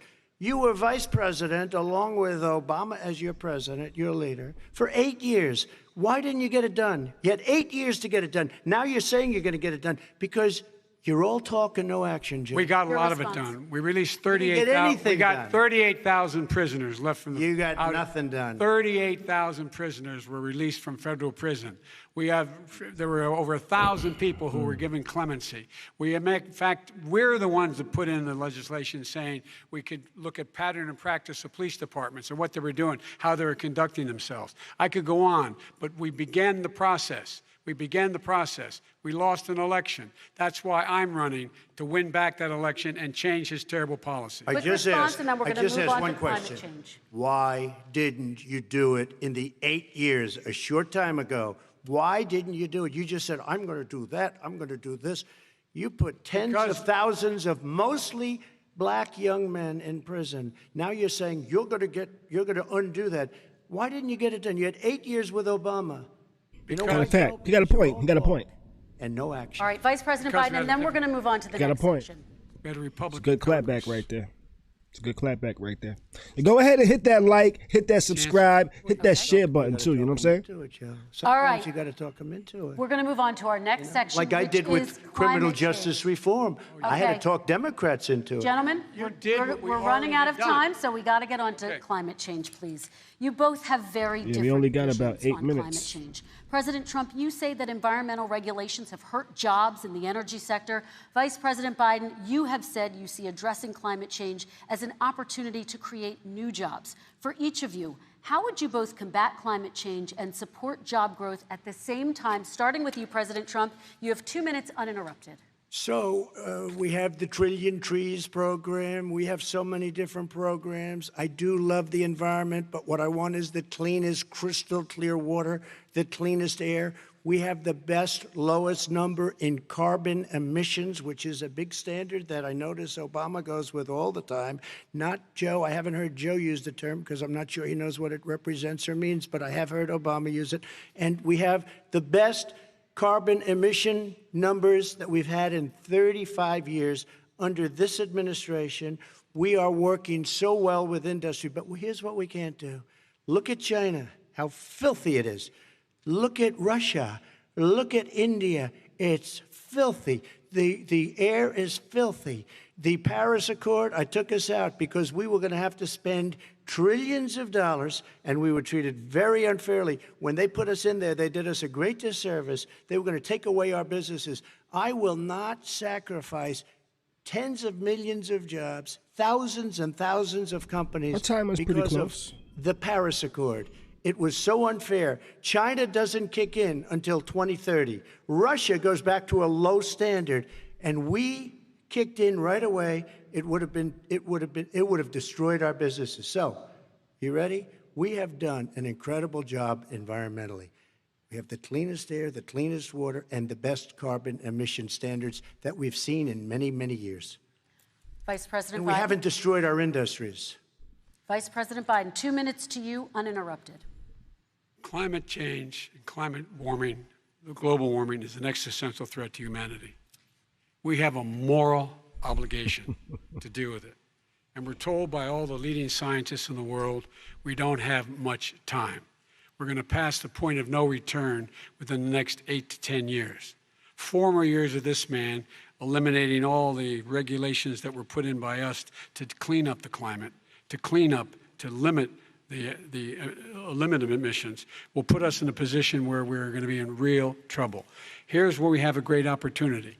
I was able to get both all the environmental organizations as well as labor, the people worried about jobs, to support my climate plan. because what it does, it will create millions of new good-paying jobs. We're going to invest in, for example, 50,000 charging stations on our highways so that we can own the electric car market of the future. In the meantime, China is doing that. We're going to be in a position where we're going to see to it that we're going to take 4 million existing buildings and 2 million existing homes and retrofit them so they don't leak as much energy, saving hundreds of millions of barrels of oil in the process and creating significant number of jobs. And by the way, the whole idea of what this is all going to do, it's going to create millions of jobs, and it's going to clean the environment. Our health and our jobs are at stake. That's what's happening. And what right now, by the way, Wall Street firms indicated that my plan will in fact create 18.6 million jobs, 7 million more than his. This is from Wall Street. And I'll create $1 trillion more in economic growth than his proposal does. Not on climate, just on the economy. President Trump, your Today came out and said very strongly, $6,500 will be taken away from families under his plan, that his plan is an economic disaster. If you look at what he wants to do, if you look at his plan, his environmental plan, you know who developed it? AOC plus 3. They know nothing about the climate. I mean, she's got a good line of stuff, but she knows nothing about the climate. And they're all hopping through hoops for AOC plus 3. Look, their real plan costs $100 trillion. If we had the best year in the history of our country for 100 years, we would not even come close to a number like that. When he says buildings, they want to take buildings down because they want to make bigger windows into smaller windows. As far as they're concerned, if you had no window, it would be a lovely thing. This is the craziest plan that anybody has ever seen. And this wasn't done by smart people. This wasn't done by anybody. Frankly, I don't even know how it can be good politically. Right. They want to spend $100 trillion. That's their real number. He's trying to say it was 6. It's $100 trillion. They want to knock down buildings and build new buildings with little, tiny, small windows. I mean, and many other things. Okay. And many other things. Let me have the Vice President respond, and we're running out of time, and we have a lot more questions to get to. Country. So let's hear from the Vice President. I have a number more questions. I don't know where he comes from. I don't know where he comes up with these numbers. Queens. $100 trillion.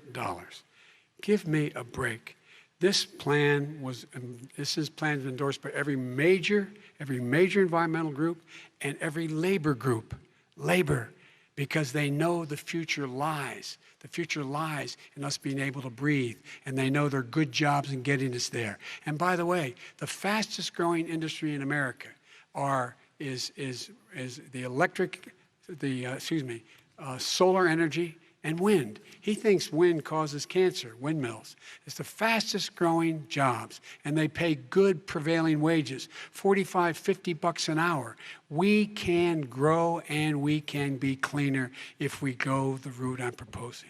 President Trump, please respond, and then I have some follow-up. We are energy independent for the first time.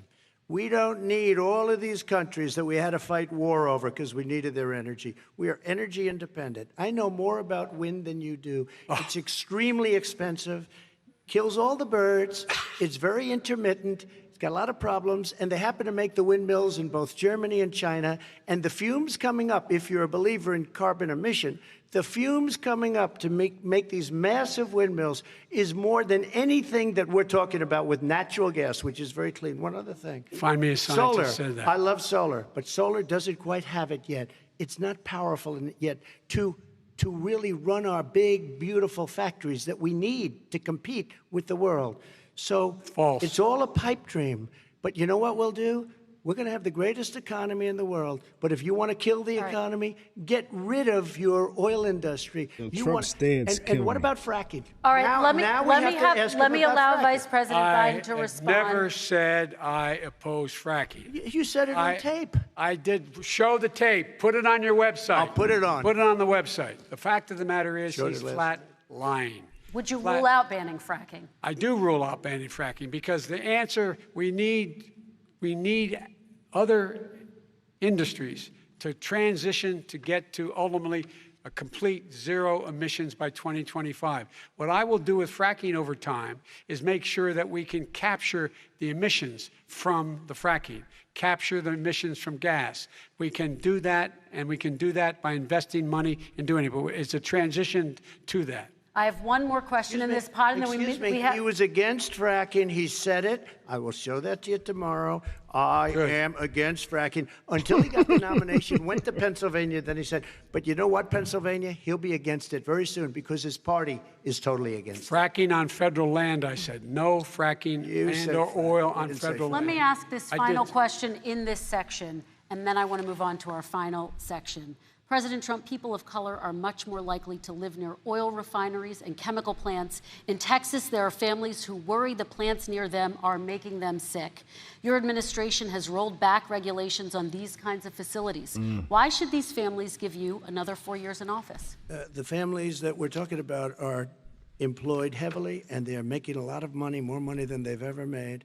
If you look at the kind of numbers that we produce for Hispanic, for Black, for Asian, it's 9 times greater, the percentage gain, than it was under, in 3 years, than it was under 8 years of the 2 of them, to put it nicely.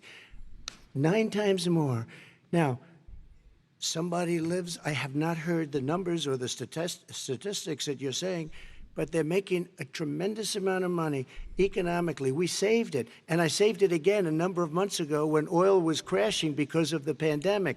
We saved it. We got, say what you want about relationship, we got Saudi Arabia, Mexico, and Russia to cut back, way back. We saved our oil industry, and now it's very vibrant again. And everybody has very inexpensive gasoline. Remember that. Vice President Biden, your response, and then we're going to have a final question for both of you. My response is that those people live on what they call fence lines. He doesn't understand this. They live near chemical plants that, in fact, pollute, chemical plants and oil plants and refineries that pollute. I used to live near that when I was growing up in Claymont, Delaware. And all the more oil refineries in Marcus Hook and the Delaware River than there is any place, including in Houston at the time. When my mom get in the car and when there was first frost to drive me to school, turning the windshield wiper, there'd be oil slick in the window. That's why so many people in my state were dying and getting cancer. The fact is, those frontline communities, it doesn't matter what you're paying them, it matters how you keep them safe. What do? And you impose restrictions on the pollutions the pollutants coming out of those fence line communities. Okay, I have one final question. Would he close down the oil industry? It falls. Would you close down the oil industry? By the way, I would transition from the oil industry, yes. Oh, I will that's transition. a big statement. It is a big statement. That's a because big statement. I would stop. Why would you do that? Because the oil industry pollutes significantly. I see. Here's the deal. But That's you a can't big do statement. that. Well, if you let me finish the statement, because it has to be replaced by renewable energy over time. And I'd stop giving to the oil industry, I'd stop giving them federal subsidies. He won't give federal subsidies to the gas, to solar and wind. Yeah. Why are we giving it to oil industry? We actually do give it to solar and wind. And that's maybe the biggest statement in terms of business. That's the biggest statement. Okay. Because basically what he's saying question, is he is Mr. going to President. destroy the oil industry. Will you remember that, Texas? Will you remember that, Pennsylvania, Oklahoma? Vice President Biden, let me give you 10 seconds to respond, and then I have to get to the final. Yeah, he's Vice President Biden.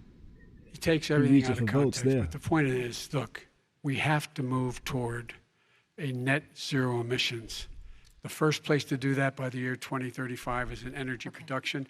By 2050, totally. All right. One Is he going final to get question China both to do of it? you. No, we're finished with Is this. he We going have to to get move on China to to our do it? final question. We have to I'm move going on to to our final rejoin Paris question. Accord and make China abide by what they agreed to. All That'll right, this cost you is $1 about trillion. leadership, gentlemen.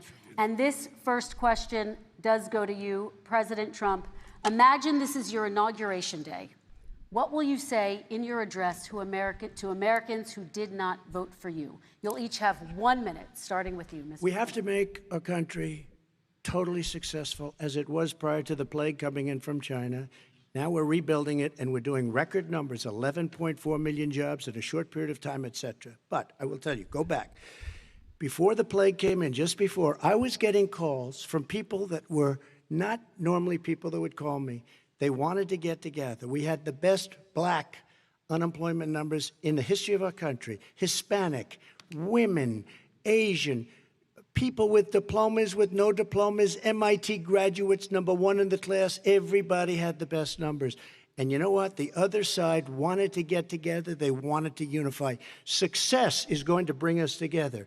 We are on the road to success. But I'm cutting taxes, and he wants to raise everybody's taxes, and he wants to put new regulations on everything. He will kill it. If he gets in, you will have a depression, the likes of which you've never seen. Your 401ks will go to hell, and it'll be a very, very sad day for this country. All right.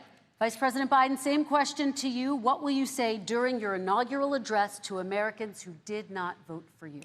I will say, I'm an American president.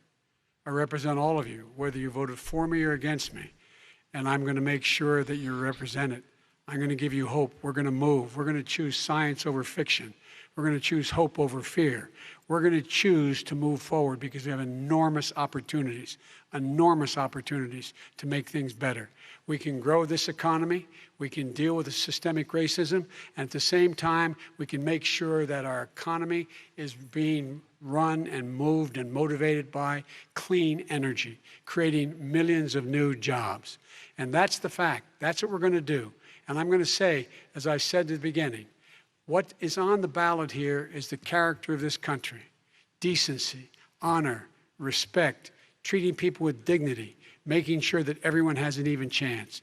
And I'm going to make sure you get that. You haven't been getting it the last 4 years. All right. I want to thank you both for a very robust hour and a half, a fantastic debate. Really appreciate it. President Trump, former Vice President Joe Biden, thank you to Belmont University for hosting us tonight. And most importantly, thank you to those watching tonight. Election Day is November 3rd. November Don't forget 3rd. to vote. Make Thank sure you everyone, vote, and have a motherfucker. Great night.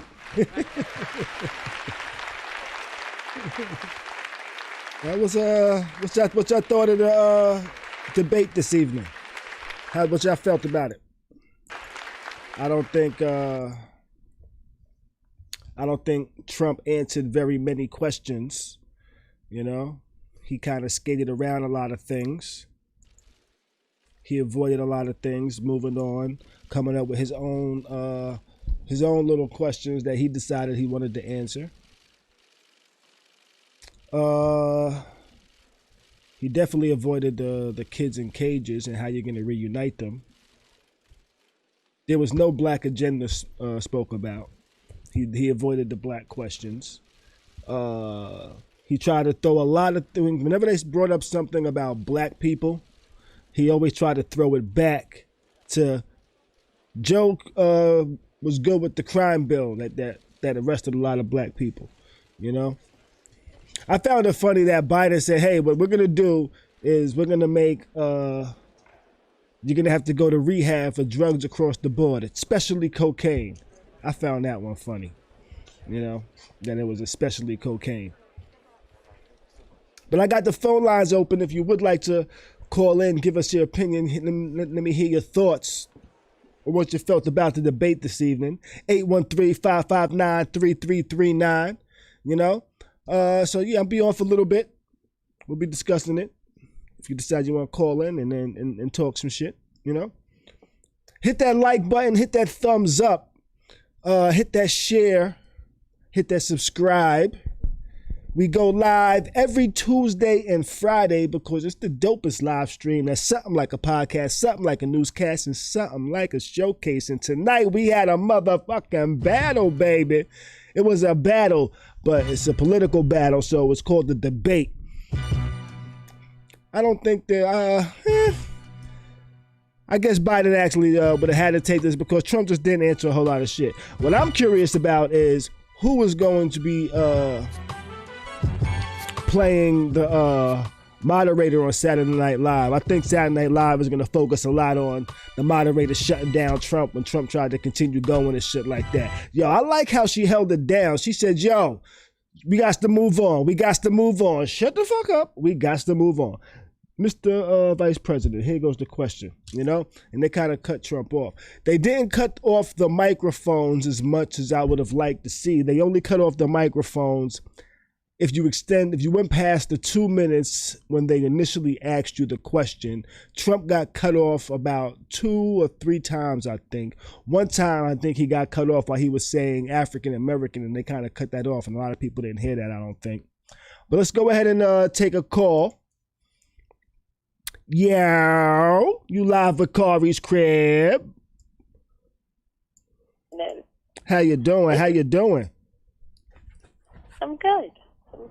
We got Mimi on the line. Hi, everybody. How you doing? You was watching the debate. I saw you in the chat and shit, you know? Yeah, I was trying not to comment as much as I was trying to watch it on, my new baby. So, it was a shit show. It was a very calm, slow-moving shit show. Trump really wasn't trying to answer anyone. Nah, he wasn't. He was pretty much going by his own questions that he decided to ask himself after you asked the question. He just went on a whole nother tangent. And he was like, you know what, let me tell you about, and whenever there was something black, it always went to Joe's crime bill, you know? Okay, so I had this conversation the other day with Alex, Bronx Polo in the chat for those that know. We were discussing this crime bill, and I have to say, one, yes, it was unfair to people of color. However, we have to stop acting as if these mofos weren't out there committing crimes. It's not just they was committing crimes. It's the bro. It's how it targeted black people. Because people don't just do crimes just for the fun of doing crimes. People do crimes because they feel they need money. It's not just because people are bored and shit like that. All right, we got to stop, though. We have to stop. Systemic racism is the reason a lot of crime is committed. So what happened? I said systemic racism and all of that shit is why a lot of crime is committed, and redlining and people being in poor neighborhoods and just not having the resources to get educations, to actually get jobs, to make money. Plus, there's not a whole lot of jobs. So people do crimes for a lot of reasons. But a lot of those people were selling drugs and thought that was the fast way to make money. But yeah, the crime bill. I understand what they're saying, but what I like about Joe is that though, he actually apologized. He actually admits that it was wrong. Whereas Trump can clearly be wrong, and he won't say sorry. He won't admit that shit or nothing. He won't try to change anything. He'll just say, you know what, fuck it. That's how it is. That's how it's gonna stay. In my opinion. Okay, so hey, Khary, I see you in the chat. You're absolutely right, and Khary is correct. Crime is more than just, committing the crime of just some bad people. Listen, I've done some shit in my time. Khary done some shit in his time. But at the same token, we knew what we were doing. That's all I'm saying. Yes. So, yes. I think, again, I do feel like the targeting, yes, that was wrong. The crazy, outlandish time that people got, absolutely, it was wrong. But we got to stop pretending like they were just snatching up innocent people off of the street. Like, the way shit rolled out, it was wrong. Granted. But stop acting like they were putting innocent people in jail. That's what I'm saying. That's all. Yes, but that's put them in for an extremely long amount. And again, I said the time that those people got, it was wrong. I don't think that any of my charges should have been what they were. Well, like selling crack and selling coke was considered 2 different type of crimes. Mm-hmm. You sell crack, you get 10 years. You sell coke, you get 1 year. Right. Black people, more black people were selling crack. Even though it's the same pretty much substance plus a little bit of baking soda. You know what I'm saying? I don't know nothing about that.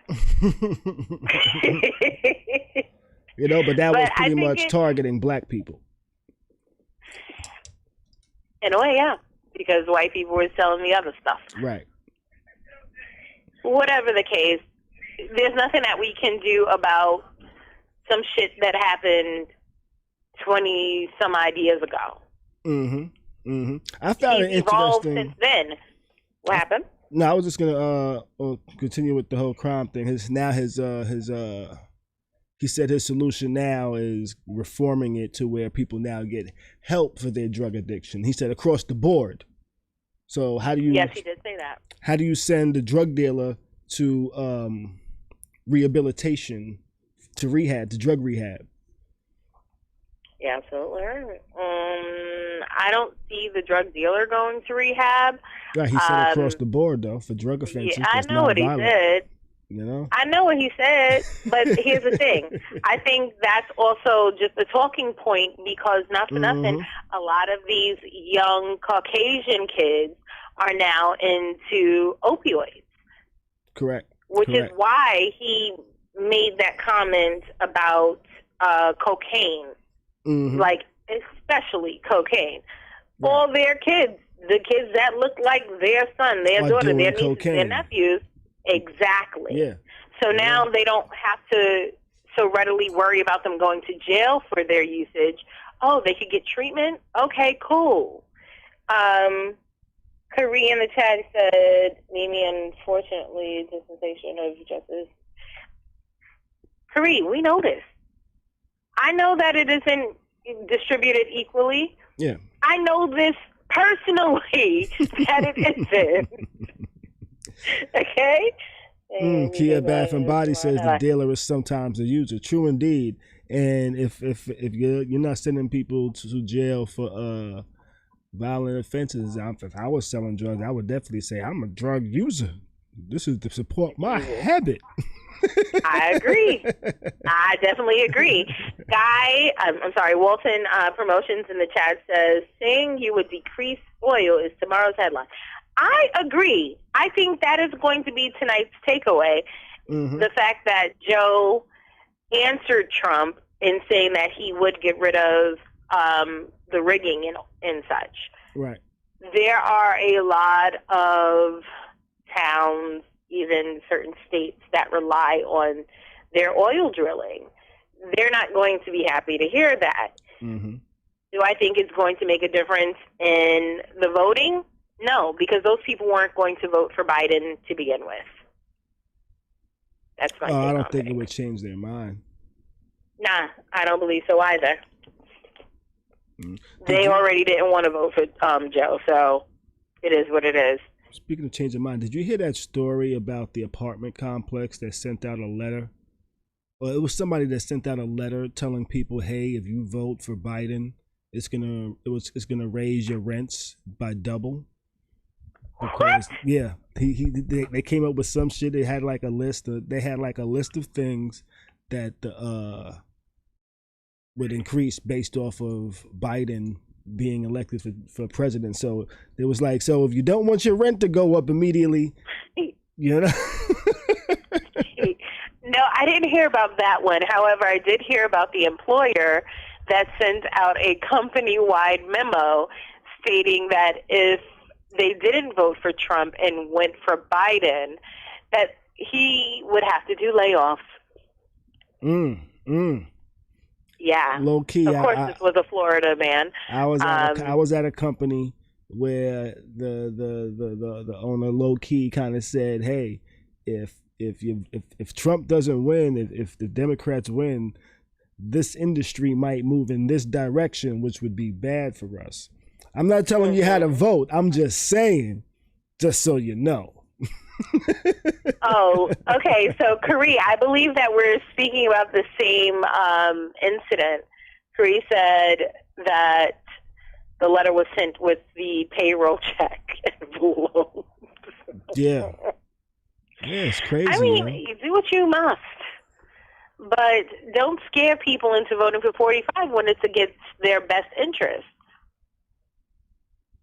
Right. They try to tell them that their best interest is something for the company because they think something political is going to change something for the company in some way. It's going to change their pockets. That's what they're worried about. So I remember during the 2016 elections, a supervisor of mine at the time was saying, well, you know, if he does win, you'll see a bit more in your paycheck. Okay. That's a lie. That's a lie. Did you see any more? Yeah, because I got a promotion. But that was coming whether the president was him or Hillary. Like, come on. Gotcha. So it wasn't based off of Trump winning. No, his projections were wrong. And not that I may see a little bit more as far as taxes because I made more, but I still pay a lot when it comes to tax time. I pay more than him. Did you see some of the information on Biden's tax plan? They didn't speak about taxes tonight, did they? Nah, not too much. Surprisingly. They touched on it in the beginning, and Trump said that $750 was perhaps a filing fee. There's no filing. Yeah, he said he prepaid his taxes. I didn't know you could do that. Yeah. I didn't know you could prepay tax. I didn't know You actually can. You can prepay your taxes. You know, it's like, with businesses, you can do it quarterly. Okay. You think he prepaid taxes? Do I? Yeah. Oh, no. No? Yeah. Oh, no. He said it's an option. That don't mean we actually did it. Exactly. I mean, there are folks that are entrepreneurs that make quite a bit that do pay their taxes quarterly so that they aren't paying it in one lump sum come tax season. I have seen that. But those are the people that require accountants and such. Mm-hmm. I ain't doing that well. Like, I'm still trying to figure out how to get food stamps. I'm be honest. I don't qualify, but I am still trying to figure out how to get it. Oh, you know what? Caught me with the debate. Trump said it a couple of times. He said that he's the least racist person. You know? He said that a few times. I'm the least racist person. I'm the least racist person. You know what I picture when I hear I'm the least racist person here? The most racist person. No, this is what I picture. This is in my head. If I had to okay, the least racist person. Let's take it to back in the days. Like, the least racist person at a lynching was the white guy that was just standing there with his hands in his pocket, not saying anything, but still watching and still going along with it, not trying to stop nothing, not saying anything is bad or anything is wrong. That's what I picture with the least racist person. You know, you still a racist motherfucker. You still gonna say that's the one that should be hung. You know? Yeah. That's what I picture. Yeah, I mean, you're still racist. In my head. You know? So Dina in the chat said Trump never said how he's going to help those Mexican kids who they took out of the arms of their family. Shaking my damn head. Yeah, he never answered that. No, he didn't. I don't believe he's going to. All he answered with that one was, who built the cages? You built the cages. Y'all built the cages back in the days. Back in y'all day. That's all he said. So here's the thing. The cages weren't built for the kids. They were built for detainees. Right. Biden Wayne in the chat. Wayne in the chat said, why didn't, I guess he's asking, why didn't they have a black agenda tonight? Right. I don't know. I was hoping they would have said something about it, especially with the whole the white. Actually, Trump could have been Trump's. Hey, I fuck with black people shit. You know, he could have said, hey, he could have said, hey, we looked at Ice Cube's shit and made some adjustments to our plan. The Democrats said, fuck y'all. We'll look at it after the election. Okay, so I'm gonna say it again. You know. I'll say it again and again. I can't take what Ice Cube is saying because we live on two different levels. Right, but he didn't just sit in his room and write this stuff down. He worked with a bunch of people together as a group to come up with this, scholars and shit like this. And I'm sure. But again, you can't speak for me. Nobody's speaking for us at this moment. Nobody. Oh gosh, we're segueing into one of your topics, aren't we? No, I'm just saying nobody's actually speaking. Cube is the only person that said, "Hey, here's a plan. You know, here's a contract with Black America." Everybody just been talking. He's the only person that's actually put something to paper and said, "Hey, look at this shit, you white motherfuckers, and this is what we want and shit." nobody's done that. And now somebody's doing it. Yeah, nobody's done that. Who's done that? Khary, I don't believe he did name any of the scholars. I'm sorry. They plan to keep black folks oppressed. Monifa, I don't plan to stay oppressed. That won't be me. Well, I'm just saying that could have been his, hey, I fuck with black people, you know? But this is the thing. Black America is experiencing a myriad of things at this very moment.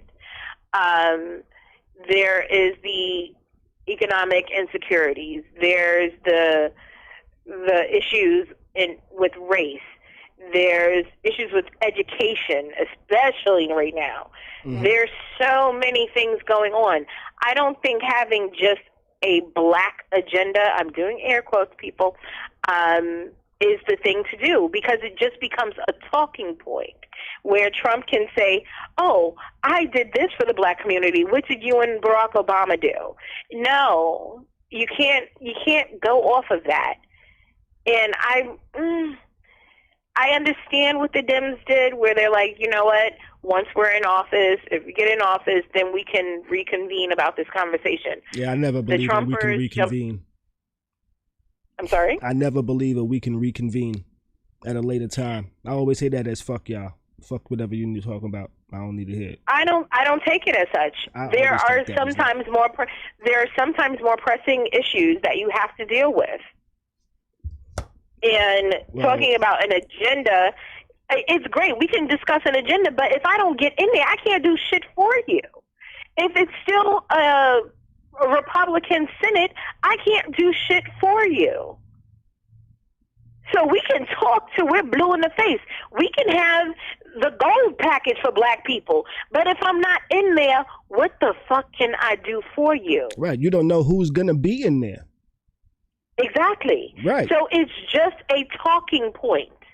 For Trump right now, it's a talking point. Like, hey, this is what we're going to do for you, it's a talking point that you can hold them to at a later time. Or you can attempt to hold them to at a later time. Whereas now the other side, you can't hold them to shit. All you can hold them to is we can talk about it. Trump said he was going to build the wall. He was going to make Mexico pay for it. Mm-hmm. He was going to do all these lovely things. He ain't do none of that. Right, he hasn't. But people can still try to hold him to it, you know? Absolutely. Right. He ain't going to do it. Right. It's a talking point. It's not saying whether he's doing... They say a whole bunch of shit they never do. You know? A whole bunch of shit they said tonight they ain't never going to fucking do. So, again, half the shit, I put it as 60-40. They don't do 60% of the shit and only do 40% of the shit. Sorry, neither candidate. Monifa in the chat states that neither candidate is a good candidate. You know what? I agree. I totally agree.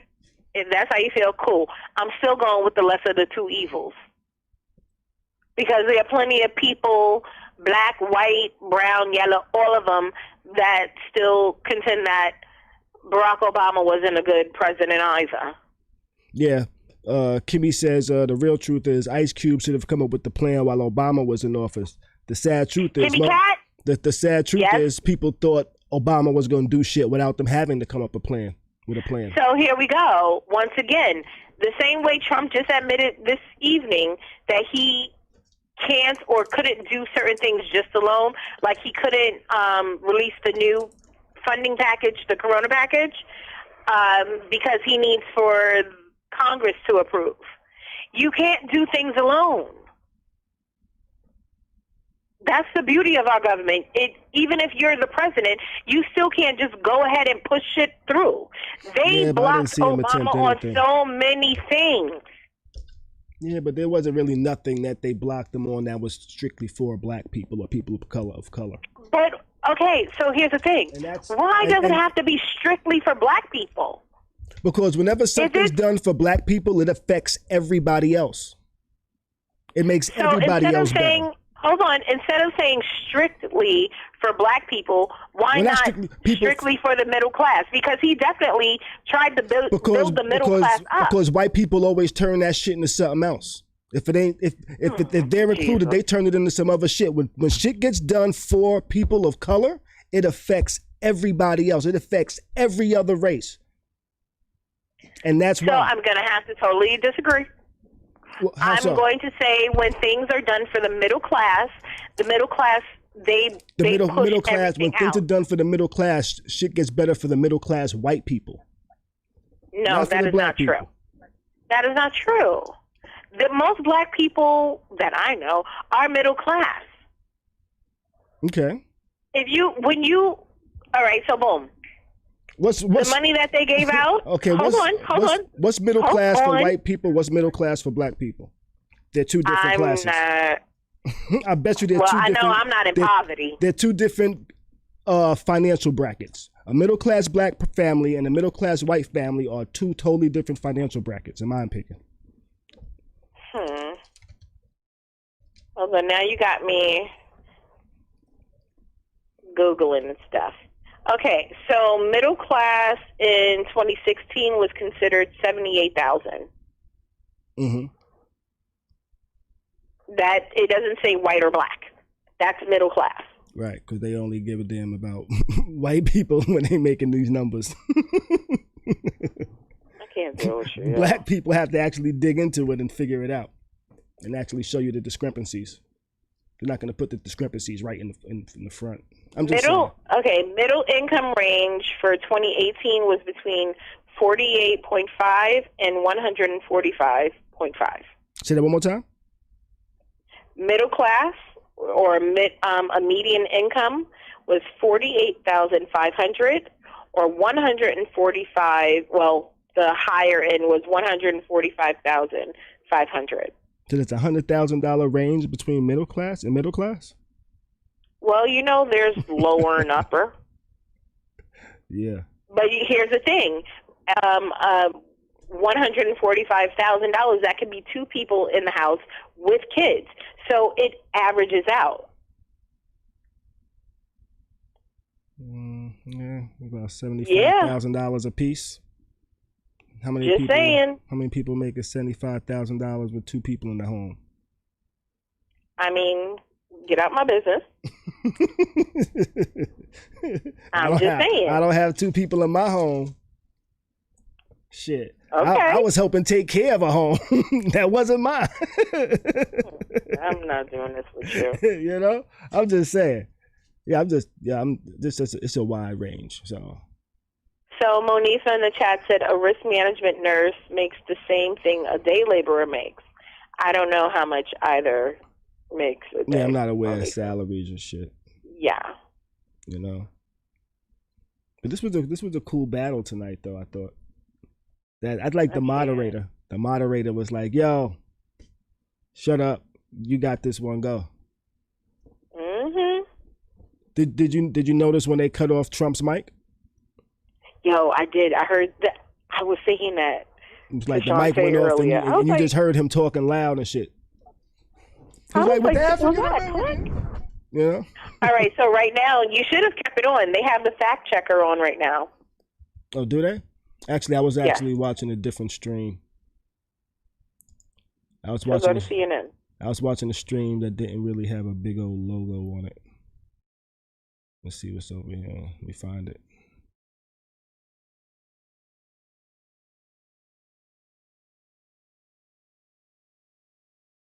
Don't be that guy burning money by... Okay, that's interesting. What's that? Hold on, Monifa, if day laborers make 75 to 100K, then I need to become a day laborer, okay? Just saying. But they work super hard. I got to give them that.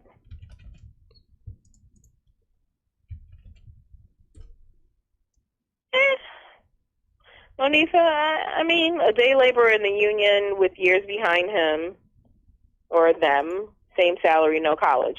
What does that mean?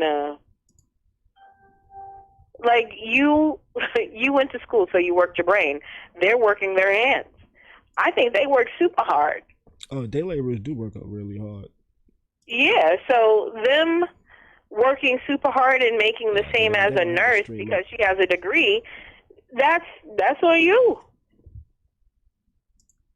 I think that's a good thing that you can work a trade and make good money to support your family. That's the beauty of America, isn't it? And trades are changing too. I don't want to mess up your name. Is it Kadre? I hope it's Kadre. In the chat states, it wasn't fair that the progress of African Americans was fully placed upon Obama's shoulders. I agree. No matter who's in office repping us, we still have work to do ourselves. Abso-fergin-lutely. That is You're true. absolutely right. That is true. I just wish he would have actually tried to push some type of agenda for people of color while he was in office, because ain't nobody else gonna go in there and do shit. That was the closest I'm chance to not get gonna lie. anything done. I was living my best life during the Clinton era. I'm just gonna put it out there. That was the 90s. Yeah. And you was doing illegal shit probably. First of all, you don't know my life. Okay? Oh man, I feel you. Ah shit, but it's 11 o'clock. I think I'm gonna get ready to get up out of here and shit. We're gonna be back tomorrow night, you know? Hold on, before we go, guys, in the chat, house guests, there's still 34 of us watching and viewing. Make sure you like and subscribe. I need Hit to that see more thumbs likes up. on the stream. You know, There's only 8, and one of those is me. Hit the thumbs up, hit the share, hit the subscribe if you're not already subscribed. We'll be back tomorrow night. We're going to talk about some things. We're going to talk about, we'll talk a little bit more about the debate tomorrow night. Probably we'll have some And more I promise thoughts on not to it. be drugged up on my allergy pills. You know, we'll talk about Trump releasing his 60 Minutes interview and 60 Minutes saying, man, you fucking disregarded our agreement. We're going to talk about T.I. and Jeezy potentially doing their own debate, which is called a versus battle. You know, and we'll be getting into some more things and shit like that tomorrow night at 9 on the dopest live stream. That's something like a podcast, something like a newscast, and something like a showcase. And we showcase that debate tonight and shit. You know? Yeah, so we'll be back tomorrow night. Got anything else you want to add, Mimi? Make sure you guys go to kharyscrib.com and purchase some merch. Yes, you can buy some merch, support the stream, kharyscrib.com. We got the shop on there. You can get yourself a crown. You can rock whenever you want. You know, we got some sweaters on there too, some hoodies, champion hoodies with the crown and match the hat and shit like that. You know what I mean? And it is hoodie season. It is. I got my hoodie on in the crib tonight too, actually. You know? Chilling. I think that's going to be everything for this night. You know, we'll be back tomorrow night, 9 p.m. Yeah, tomorrow. 9 p.m. with another edition of Khary's Crib Live. You know? Later, booze. All right, I'll holler at you later, Mimi. All right, Khary. All Bye, right. guys. Let's see. That was Mimi. Let's see. We got another call, actually. Yo, 770, what's up? You live with Khary's Crib. You hung up. All right, cool. I was going to take the call. You was there, so I was going to take it. But now I'm going to be out now, though. All right? Let's get up out of here. May the rest of your week be great. Do your best to stay sucker-free. And keep a smile on your face, baby. We is out.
Khari's crib. Khari's crib. You are now tuned into Khari's crib. Khari's crib. Khari's crib. Khari's crib.